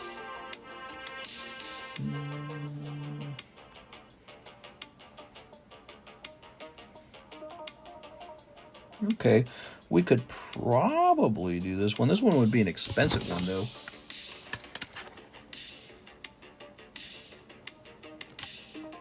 Probably this one right here. We can do one of these.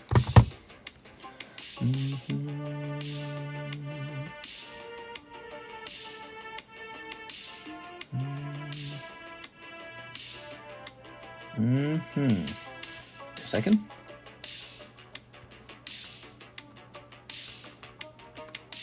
Oops.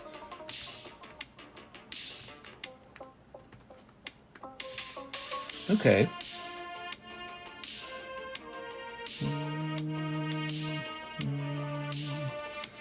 What was the one we did before that? The one before that was the Tyranitar. It's really fascinating. All right, so I'm ready to do this one if you guys are interested in it. All right, I like Ditto Pikachu. You like Ditto Pikachu, huh? So this one is the next break. Holographic Umbreon.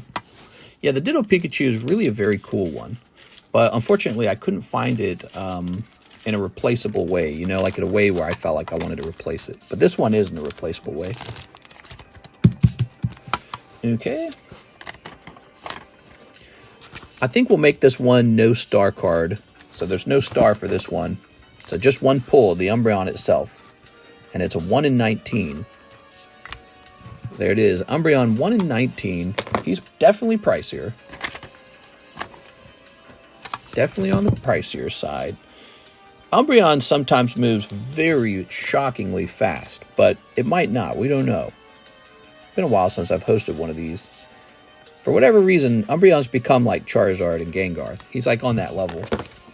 There you go. Umbreon is started. This guy will come down. Okay. So, who's next? We have an order from... Click. Thomas Glucksman. I last ordered in March, so I should have a bag. I'd like 4 Paradise Dragona, 4 Hidden Trials, 4 Trick or Trades, and 2 Holo Shuffles. Well, thank you so much, Thomas Glucksman, for your patience. Let's get these Trick or Trades. 1, 2, 3, 4. So that's holographic Japanese Neo 2 Umbreon. 4 Hidden Trials. That's going to be over here. Do we need a new box of them? Yes, we need a new box of the Hidden Trials. Hidden Tiger, Crouching Lion, Crouching Pikachu.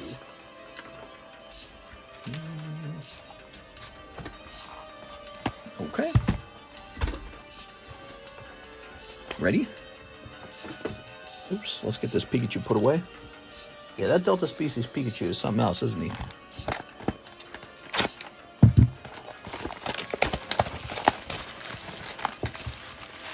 All right.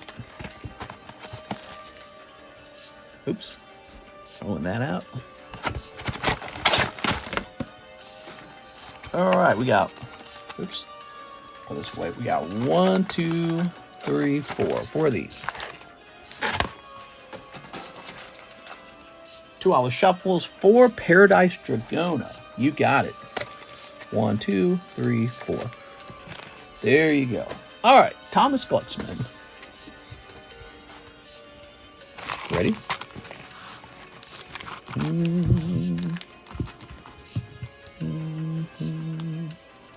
Get your Holo Shuffles right after this. Sneak. Wow, a lot has moved. We finished the Tyranitar in no time at all. And then we moved on to a Trico, he sold. And now we're on to an Umbreon. It shows you that when you present exactly what people want for the breaks can actually move pretty fast. Breaks are really tough, though, because if you miss, you lose out on 40 bucks, sort of. You do get your holographic card, but that's not a lot different from opening up like $40 of packs and not pulling like a big hit from those packs. It's actually very similar to that. The chase card is Umbreon. So if you've opened a lot of Pokemon cards, you're pretty familiar with the $40 sting, really. Fezandipity. Here's a Monkey Dory. You have to ask Joseph Albrecht not to take so many hits, though, man. Here's Ogerpon. All right, Ogerpon. With the Umbreon being a 19-spot hit, he should take a little while. Gyolem. Ooh. I'm going to need to put some more flies in the bag for a spot in that Umbreon. There's Shelky, Luso, and Asura. Oh, maybe we should click that Machamp pull. You think we should click the Machamp pull? Oops, I did not mean to do that. I forgot about this. We might want to click the Machamp pull. So let me go back to Mike's side.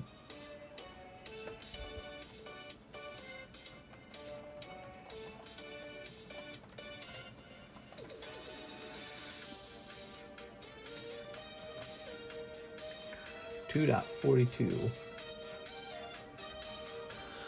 All right. Now, what's this? Cold. Palkia. Oh. You got that Asura, man. That's nice. That's a full art Asura. It's not lightning, though. Where's that lightning signature? She's hiding. All right. That's Thomas Glucksman. You got it, Mr. Thomas. Let's find your bag.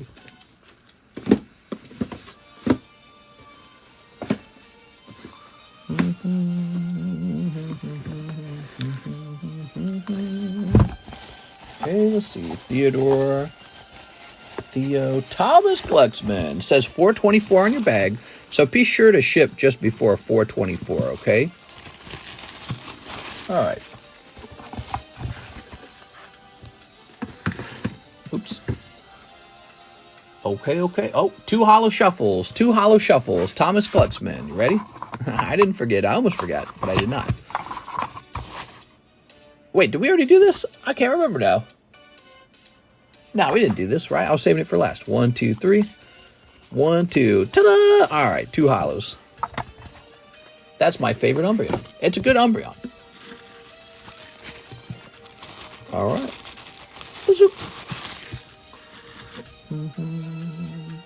Jennifer Yap, 6 of the Duskmorn. I'm currently in Japan. Hope everything is well. Happy streams. Damn, dude. Jen's in freaking Japan. I'm super jealous. All right, she was telling me she was going to go to Japan. I forgot you were going there. All right. Lots of konnichiwas in there. Konnichiwa. Lots of bowing. I've never bowed to anybody, and I've never been bowed to. I want to try it. I'm like, oh. Bow my head, be like, oh, yes. Respect, consideration. All right, you ready? Me and Jen are going to have dinner. You probably could, I suppose, if you're in the right area. I have an English and a Japanese one. Oh, of this Umbreon? Yeah, he's a good card. 1, 2, 3, 4, 5, and 6. That's half a box. Wow. They're just $24 a pack now. It's pretty competitive price, I think. You ready? All right. I got a sick green-white Duskmorn saddle deck in MTG Arena. Cool, man. I need to learn more about Magic and have a more robust Magic the Gathering menu.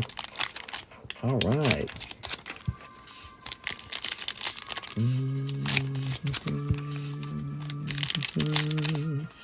Snipping this, snipping this. There you go. What do we got? Wary Watchdog, Piranha Fly, Scattered Yard, Trapped in the Screen, Underwater Tunnel, Skull Snap Nuisance, Cynical Loner, Midnight Mayhem, Scrabbling Skull Crab, Forest. Okay, you got Forest.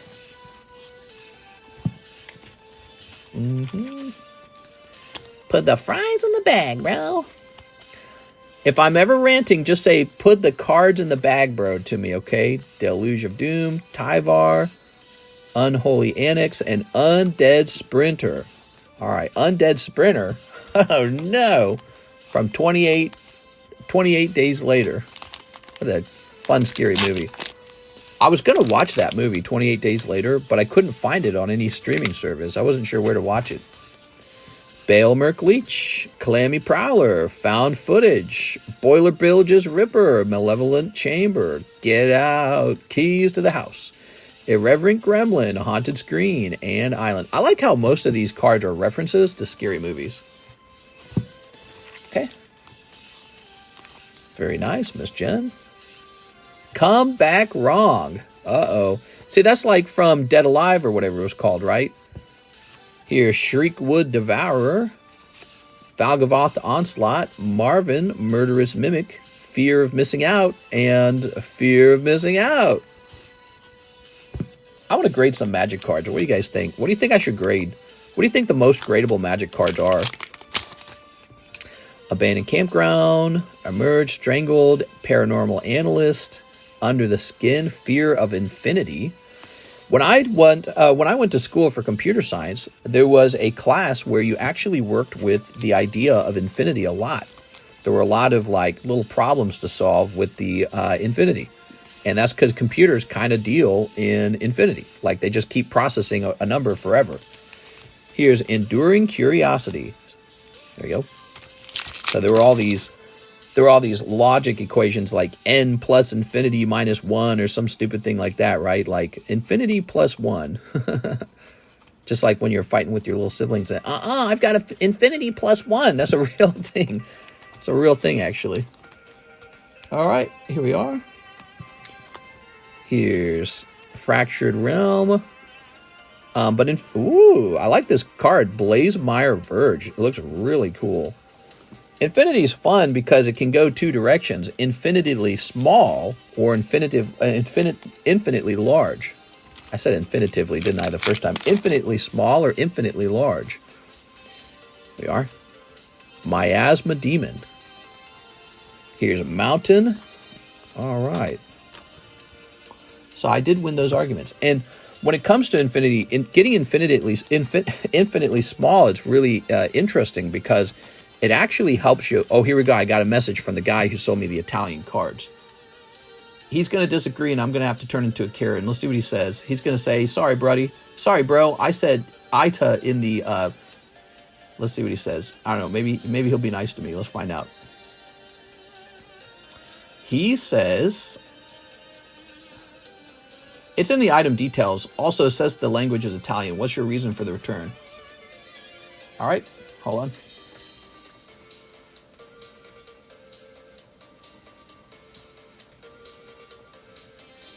Your title saying Ida at the end is not sufficient enough for the buyer to know they are purchasing Italian cards. Would you like to open a return, or should I start the dispute process. All right.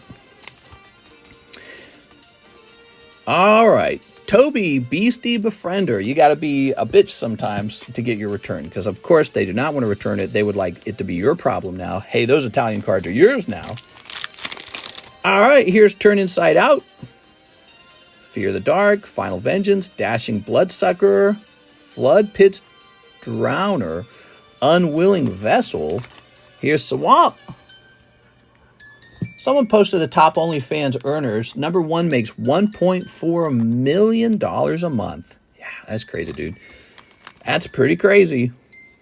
They've got the Gilded Vagina. Oh, Mirror Room and Fractured Realm. Well, there we have it. 6 packs of Duskmourn for Miss Jen. Thank you, Jennifer Yap. Have fun in Japan. Matthew, that's me. Oh. All right. There we go. There we go.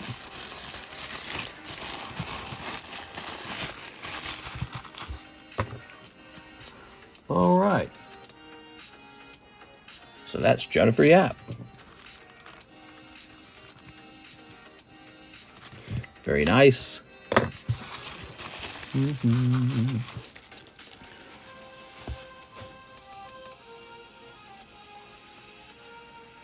Okay. Next up, we got Daniel Del Barrio, spot on the Trico. Daniel, would you like to jump in the Umbreon instead? You missed the Trico. Guess I could have ran 2 of them. You're the Catch Me Outside girl, Tori? What? Here's Jennifer Yap, box of the Astral Radiance. What? All right, let me go get a box. All right, we better get you a good box.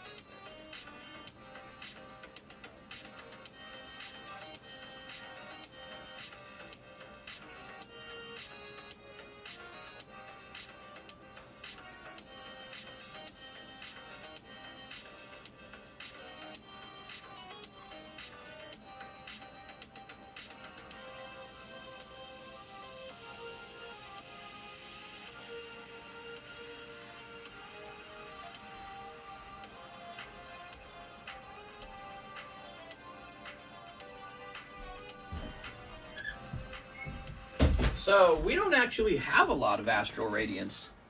Is there one more box over here, hopefully? Oh, good. We had a box over here. Okay. That's funny, I went looking for it. Umbreon, please. Into the Umbreon you go. Where's the Umbreon bag? Oh, I never know where I put these bags. Should just be like right here, right?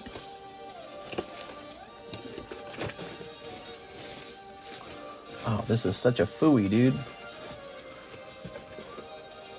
I don't see where I put the bag. All right, new bag. DDB, in you go. How about 2 more spots? Nice. So what I actually have a lot of is Brilliant Stars and Silver Tempest. We should be hosting Silver Tempest breaks because I got plenty of Silver Tempest when I'm analyzing my inventory. We can afford to do lots of those breaks and never really run low.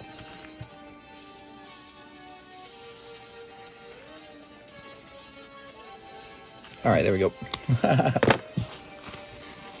Very nice. Miss Jen, 1 box of Astral Radiance. Okay, you ready? I forgot, what were we talking about? We were talking about something. Oh, no, we weren't talking about something. I'm fighting with this guy over the tops cards.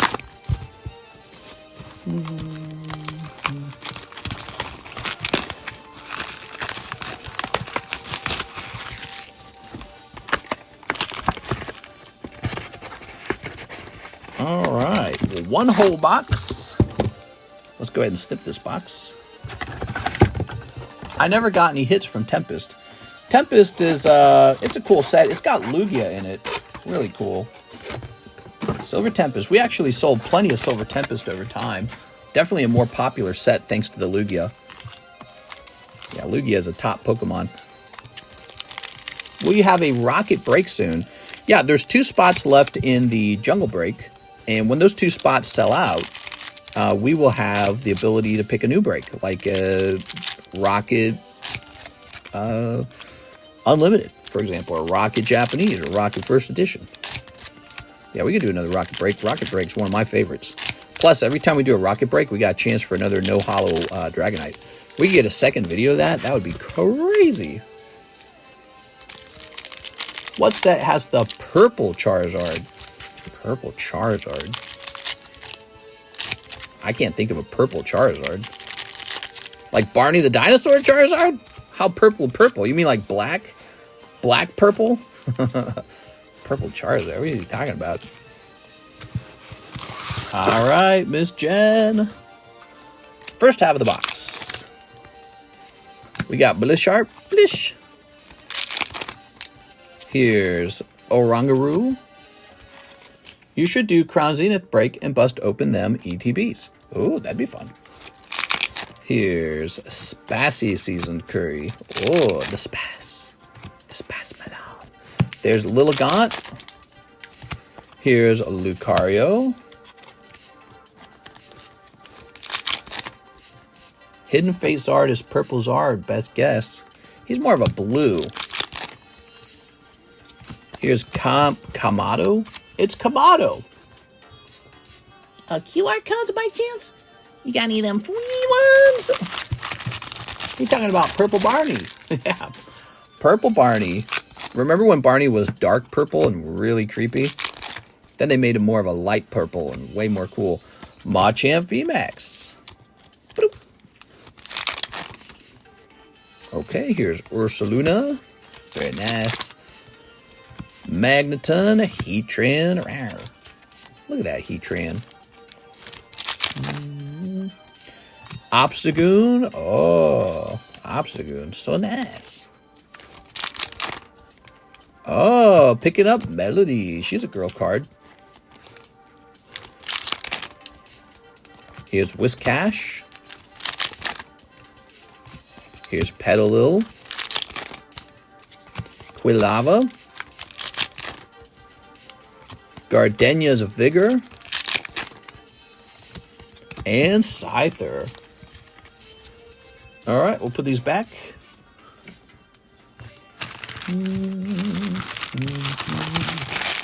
Paldean Fates Charizard has purple around him. Oh. Paldean Fates Charizard, huh?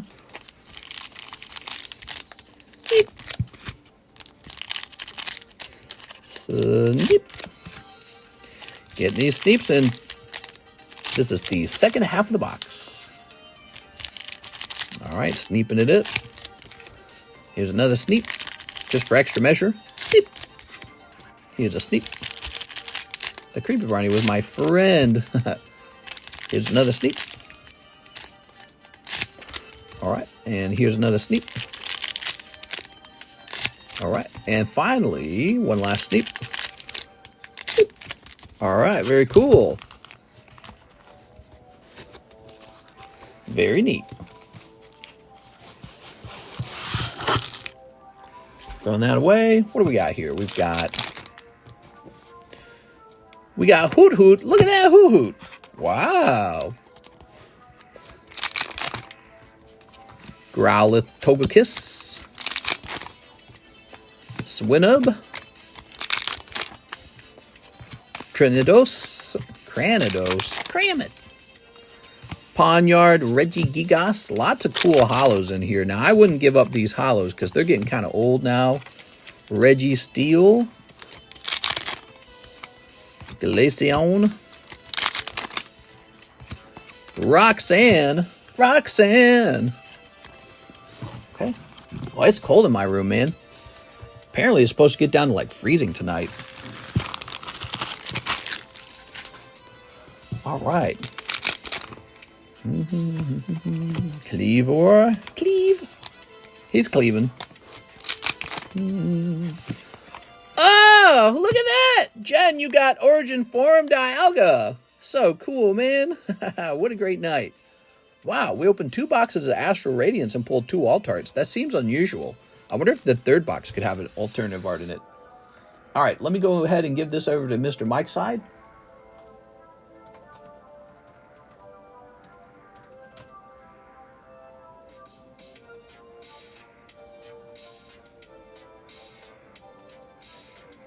That is a Chase card in here.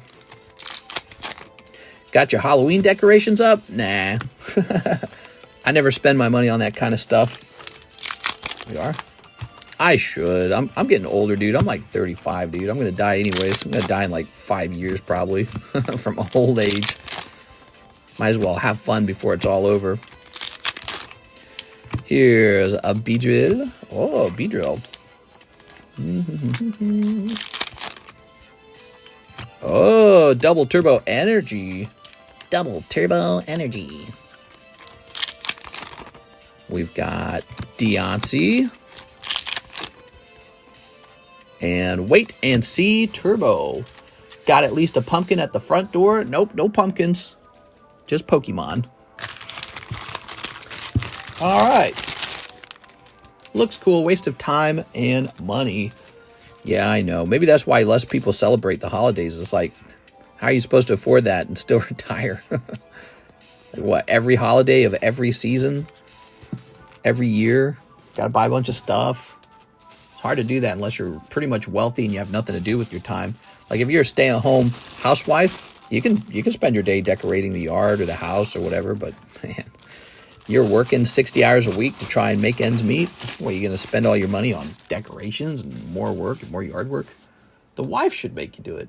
Okay. She says she sees how hard I work and she stresses over me. She doesn't like how much I work as it is. She thinks it's a problem. Here's Beatrice Bonas. Can I get a spot in the Umbreon slab break? All right, here it is, Beatrice. You got it.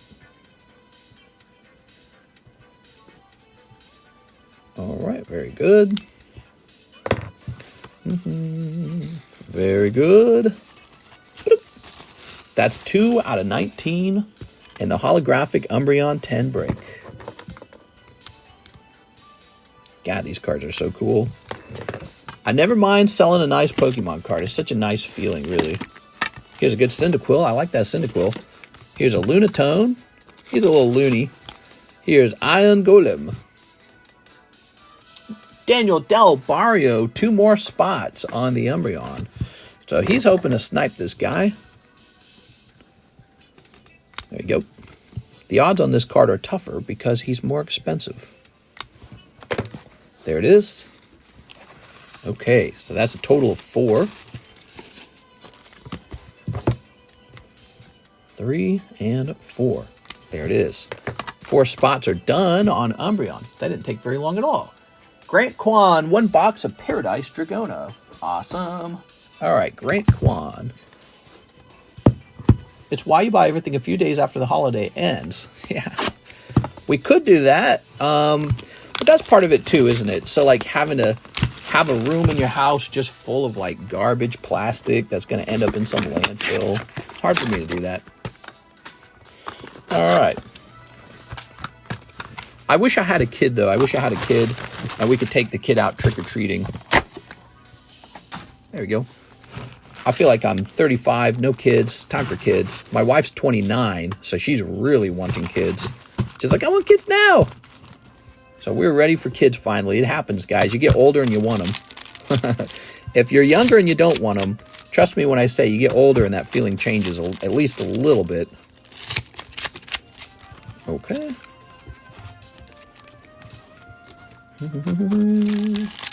I'm off to bed. Good luck on your pulls, everyone. Thank you very much. Have a nice night. But Juneteenth. Yeah, I got to get my Juneteenth decorations. What would Juneteenth decorations look like?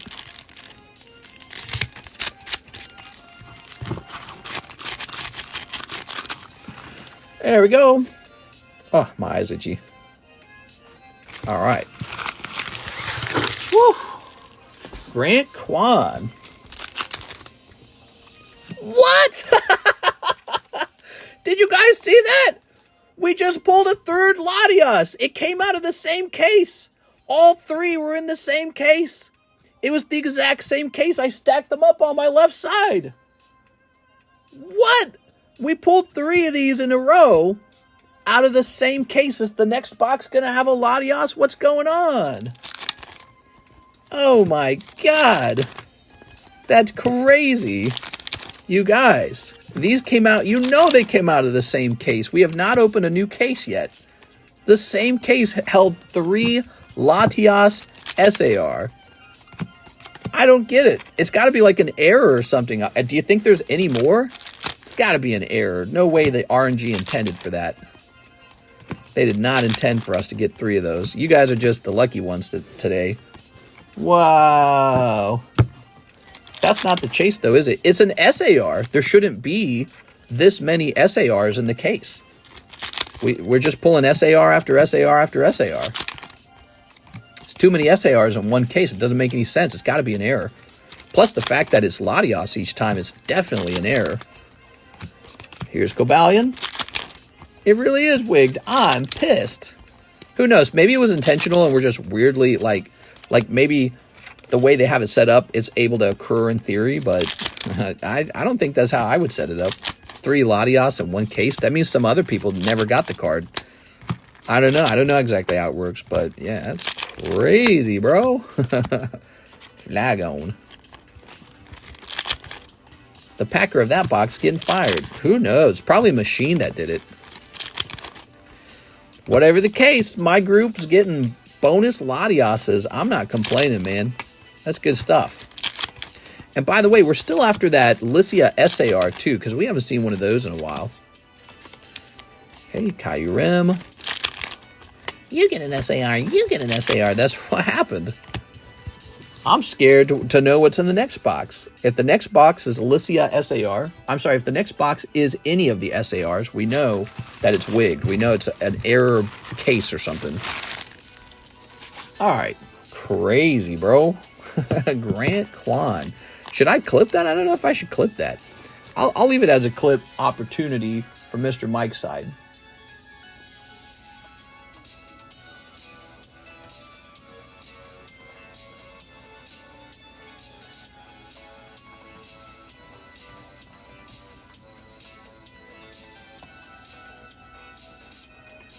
$307. I'm genuinely impressed, though. I'm genuinely surprised and enjoyed that moment. That was really funny to me because I know how hard we worked to pull our very first Latias. It was a lot of boxes before the first one came out.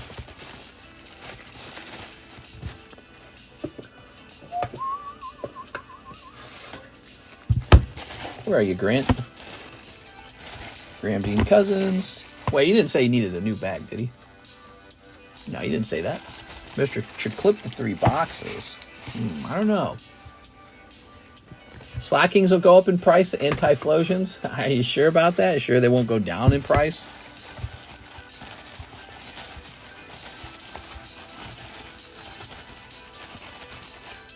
It's not like Hypno was super popular. Hypno was kind of a creepy-ass Pokemon.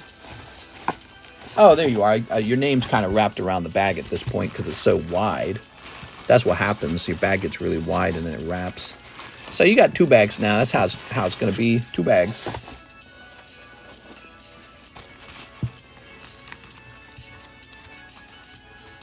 Does Mr. have hot hands tonight? I don't know.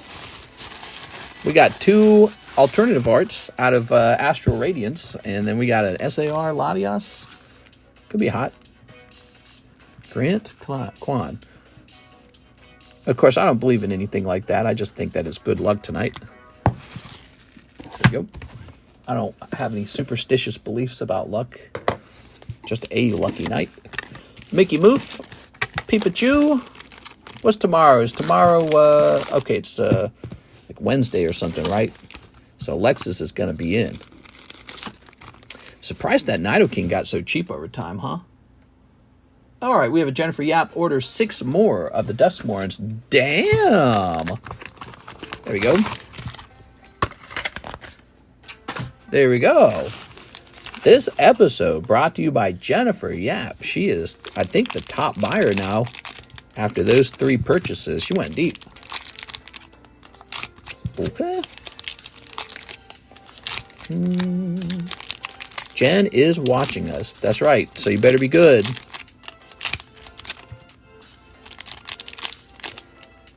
There you go. Better brush your teeth. She's watching. She knows. All right. Good luck. Creeping, Terramorphic, Rip Chain, Piggy Bank, Island. All right. First half of the pack is Island.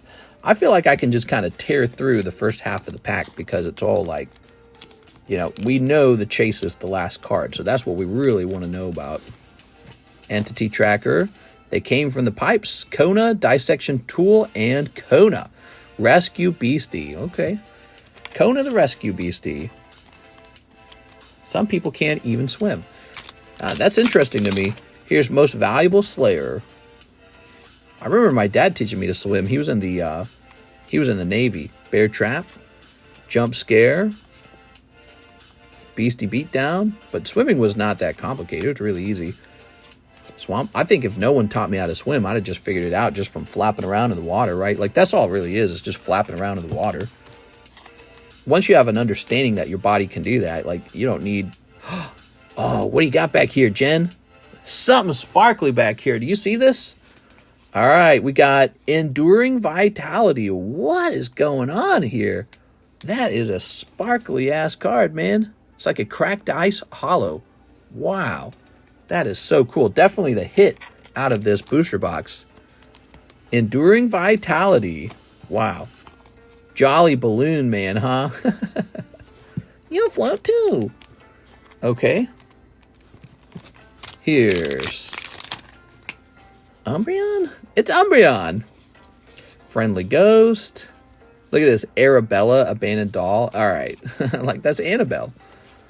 Chainsaw. Leyline of Transformation. Okay, this card is trans. Very good.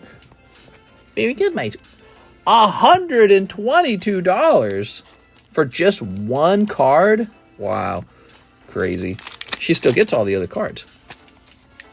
Say its name, Trial of Agony, Sawblade, Island. I'm an island boy. We've got Central Elevator, Promising Stairs. There's a lot of that in scary movies, isn't there? There's a lot of like stairs and elevators and creepy rooms. Wow, that's cool, man. Pricey card. Here's Seas from Slumber. Glimmer Burst, Let's Play Game.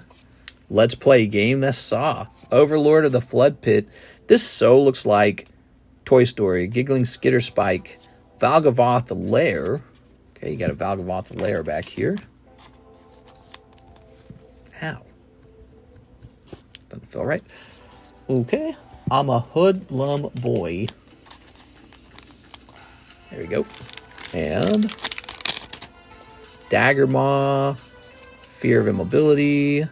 Planes. Look at those planes. Sadistic Shell Game. Ah, she got another cool card. But I can't read it. It's in Japanese. Konnichiwa. It's in Konnichiwa language. All right. Very cool. And as I understand, Jen's in Japan right now. How neat is that? All right. There we have it. That is 6 more packs for Miss Jen. 2 hits coming out. 2 hits in 6 packs. That's pretty good. I'll put this one in your bag. The other one is so pretty looking. I think I'm going to add it to your hits pile in the cool kids box. That's Tammy's bag. This is Jen's bag. Oh, yeah, I'm making a new bag. Jen is in Japan. What? She's on vacation in Japan. They're saying, Kami-sama and Baka. And they're saying, ha, sorry, kid. This is only 2% of my real power. Huh. Don't make me use my Bankai. And I'm going to use my Sharingan. A lot of that going on in Japan, apparently. Jen Yap. There you go. Well, now we have a problem where the Cool Kids box is kind of full. Why don't we take some of these, like 2 Calvin here, and we'll put it back here. Okay, so a little more room. Got a couple cards in here, Jen.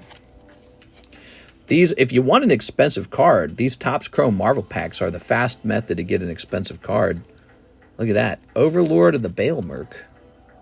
Where's that other card you pulled? I guess I didn't put it in here. Hold on.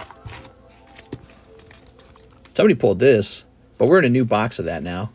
Oh, here it is. Yeah, there we go. Valgavoth Terror Eaters, the best card in this set, apparently. She got it. Isn't that crazy looking? Neat, man. Bale Merc and Enduring Vitality. Guess that's like a good guy. Cool, man. Japan obesity rate, 3%. Crazy.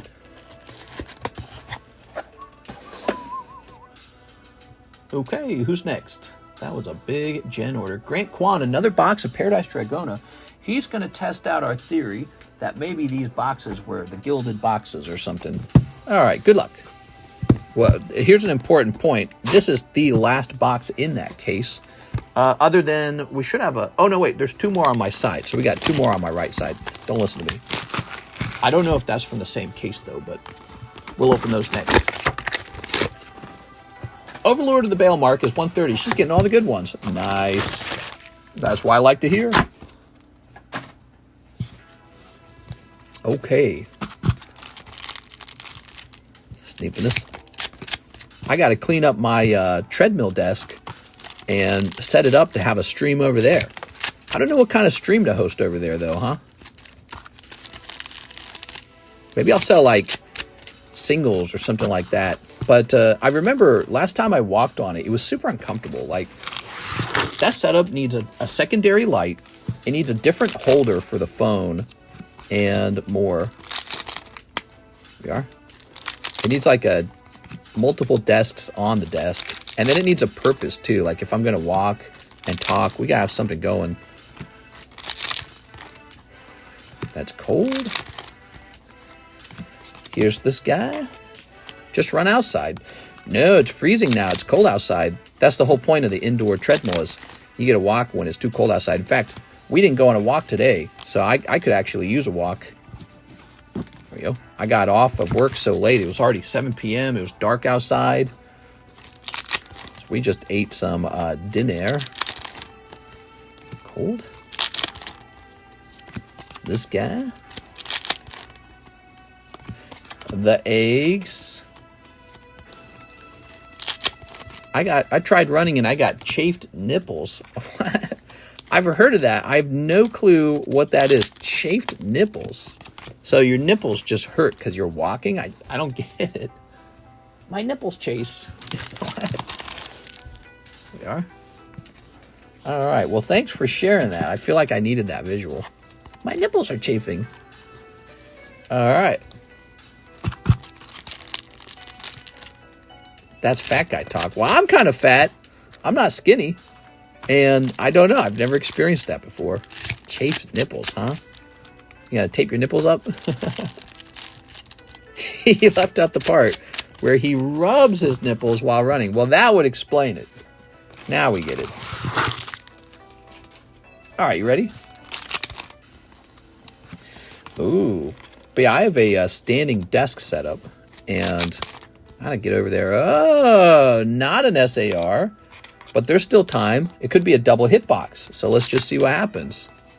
Could be a double hitbox if it's an error case with all these great hits in it. Okay. Okay. Zarude. Flagon. Oops. There we go. Vaseline is the solution. Ah, a fellow chafed nipples guy. Conan Rules knows all about the solution to this issue. He's dealt with it many times. Yes, my nipples chafe all the time. I apply liberally lots of Vaseline to my nipples. All right, that's Grant Kwan. Well, Grant, that disproves the SAR in every box question. So now we know it's not in every box. You got a nice Executor, though. It's kind of cool.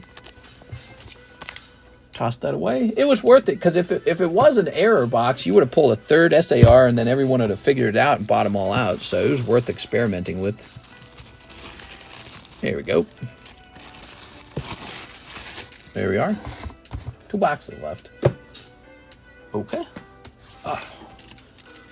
What time is it? 3:47. Nice. Here's Smoker. Here's Ditto. Here's Dragon Ball. And here's Wiggly Stuff. That Wiggly Stuff's nice. Okay. So what do we got now? We got Riley Credowicks. 10 off of my slab away. Okay, Mr. Riley.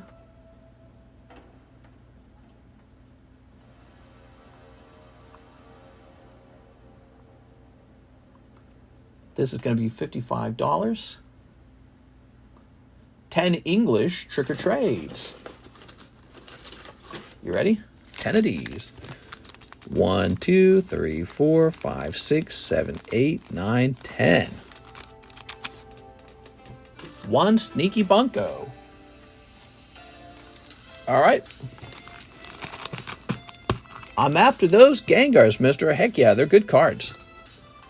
I was surprised we didn't sell a ton of the trick or trades, but I'm going to be holding on to a lot of this product because I believe it'll be fun every year in the future, especially this particular round of trick or trade because it has those holographic Gengars and they look so pretty. I'm going to be giving some away to the kids too. All right, a little Umbreon, a little Darkrai. Yeah, it's got Umbreon in the set. Like, man, it's good. Good stuff. Here's a Gengar. Oh, baby. Look at that. Mimikyu. Floodamane. Pikachu. Look at that Pikachu, man. Got Pikachu coming out. He's got a swirl by his tail. Perfect. Okidogi. Pheasantipity. I don't know about those Pokemon. Monkey Dory. Yikes. Ogerpon, so you got all those. And Sinistcha. So those are all those new Pokemon. Sinistcha's the only one that doesn't really look too bad in my opinion. I think it's a cool looking Pokemon. Like, it makes sense, you know what I mean? These are the ones from this year, right? That's correct. From this year. Alright, now let's snip your Sneaker Bunko. Remember, you guys can actually open another set. It's a Y set called Ayakashi Triangle. That has girl cards in it too. I think people are realizing it's a girl card set. Okay, wait. Do you keep all the cards in this pack? I don't remember. Or is it just the sexy ones? No, you keep all the cards. Right. Okay, I remember now. Because Sneaker Bunko is so popular and so expensive. Okie dokie is my man, bro. The addition of the Cosmos foil really makes this year way better than the other years. That's exactly what I'm thinking. So I don't know if they'll continue doing that every year, but we're going to hold on to this year because they started it in this year, and it's got a Gengar in it. Riley. Oh, Riley. Credowicks.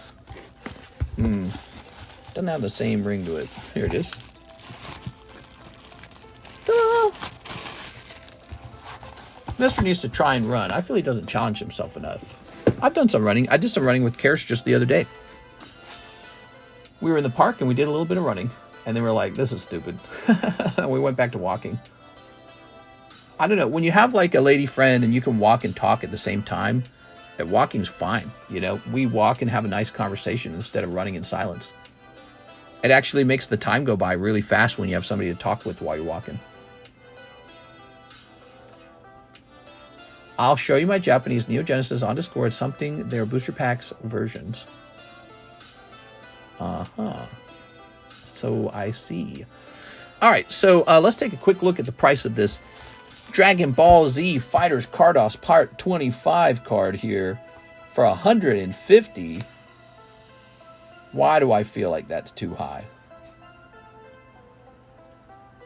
PSA 9, 1995. That's pretty old. Dragon Ball Cardos.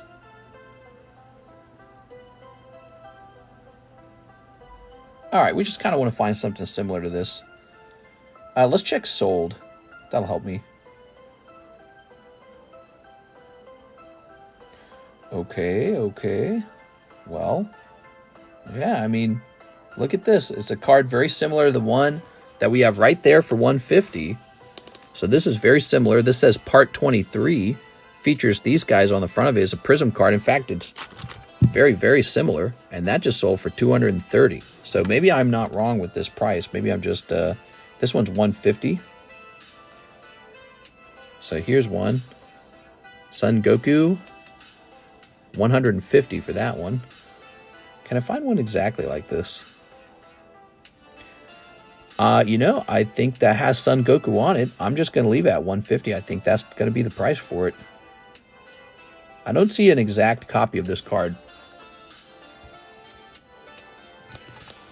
This is going to say 1024 on it. Price is unchanging. All right, cool, man. 150 is good. Yeah, I feel like it's good. It came out of a pretty expensive vintage booster box. Not a booster box, a vending box. You guys have to understand it's not the same as a booster box. A vending box made for a vending machine. And anytime you deal with vending machine cards, they're just super rare. Like this smoker guy, pop 7. And you can't even restock them. You can't go back out and buy that vending box easily. You can't find them. And when you do, they're like thousands of dollars. So... yeah, he's a vending machine card. This is also a vending machine card. See the arrow and the top lip and all that? 1998. Mario and Boo, $190. Very nice. What's the new Pokeball break? The new Pokeball break is a popular one. It is Umbreon, and 4 spots on it instantly filled. So that is Umbreon PSA 10 for the Neo Genesis packs, Neo 2 packs. And you can see he is a dark black color with a beautiful background and the moon and all that. Very popular artwork. You know, if you get this card, you'll have no trouble selling it yourself.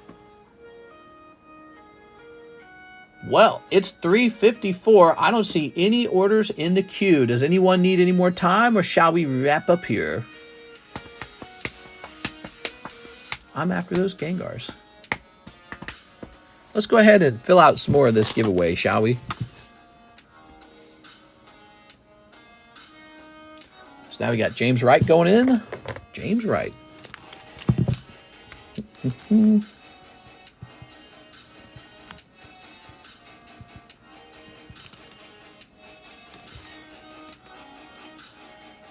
Triple six Heretic. Oops, 7666 Heretic. Joseph Carger.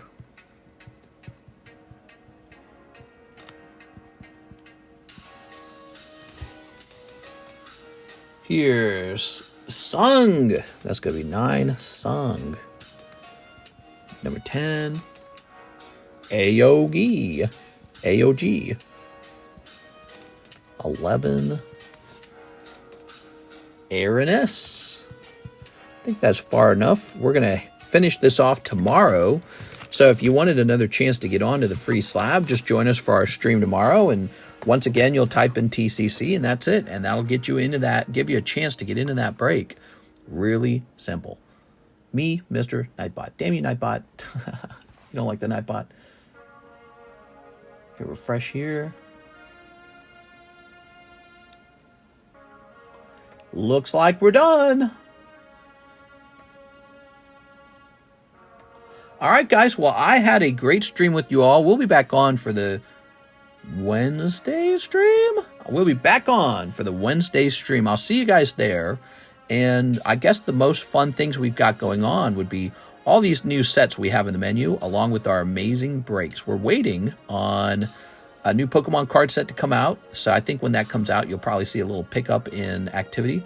And, I'll just keep all of our cool singles up to date. I'll keep the all our custom products up to date.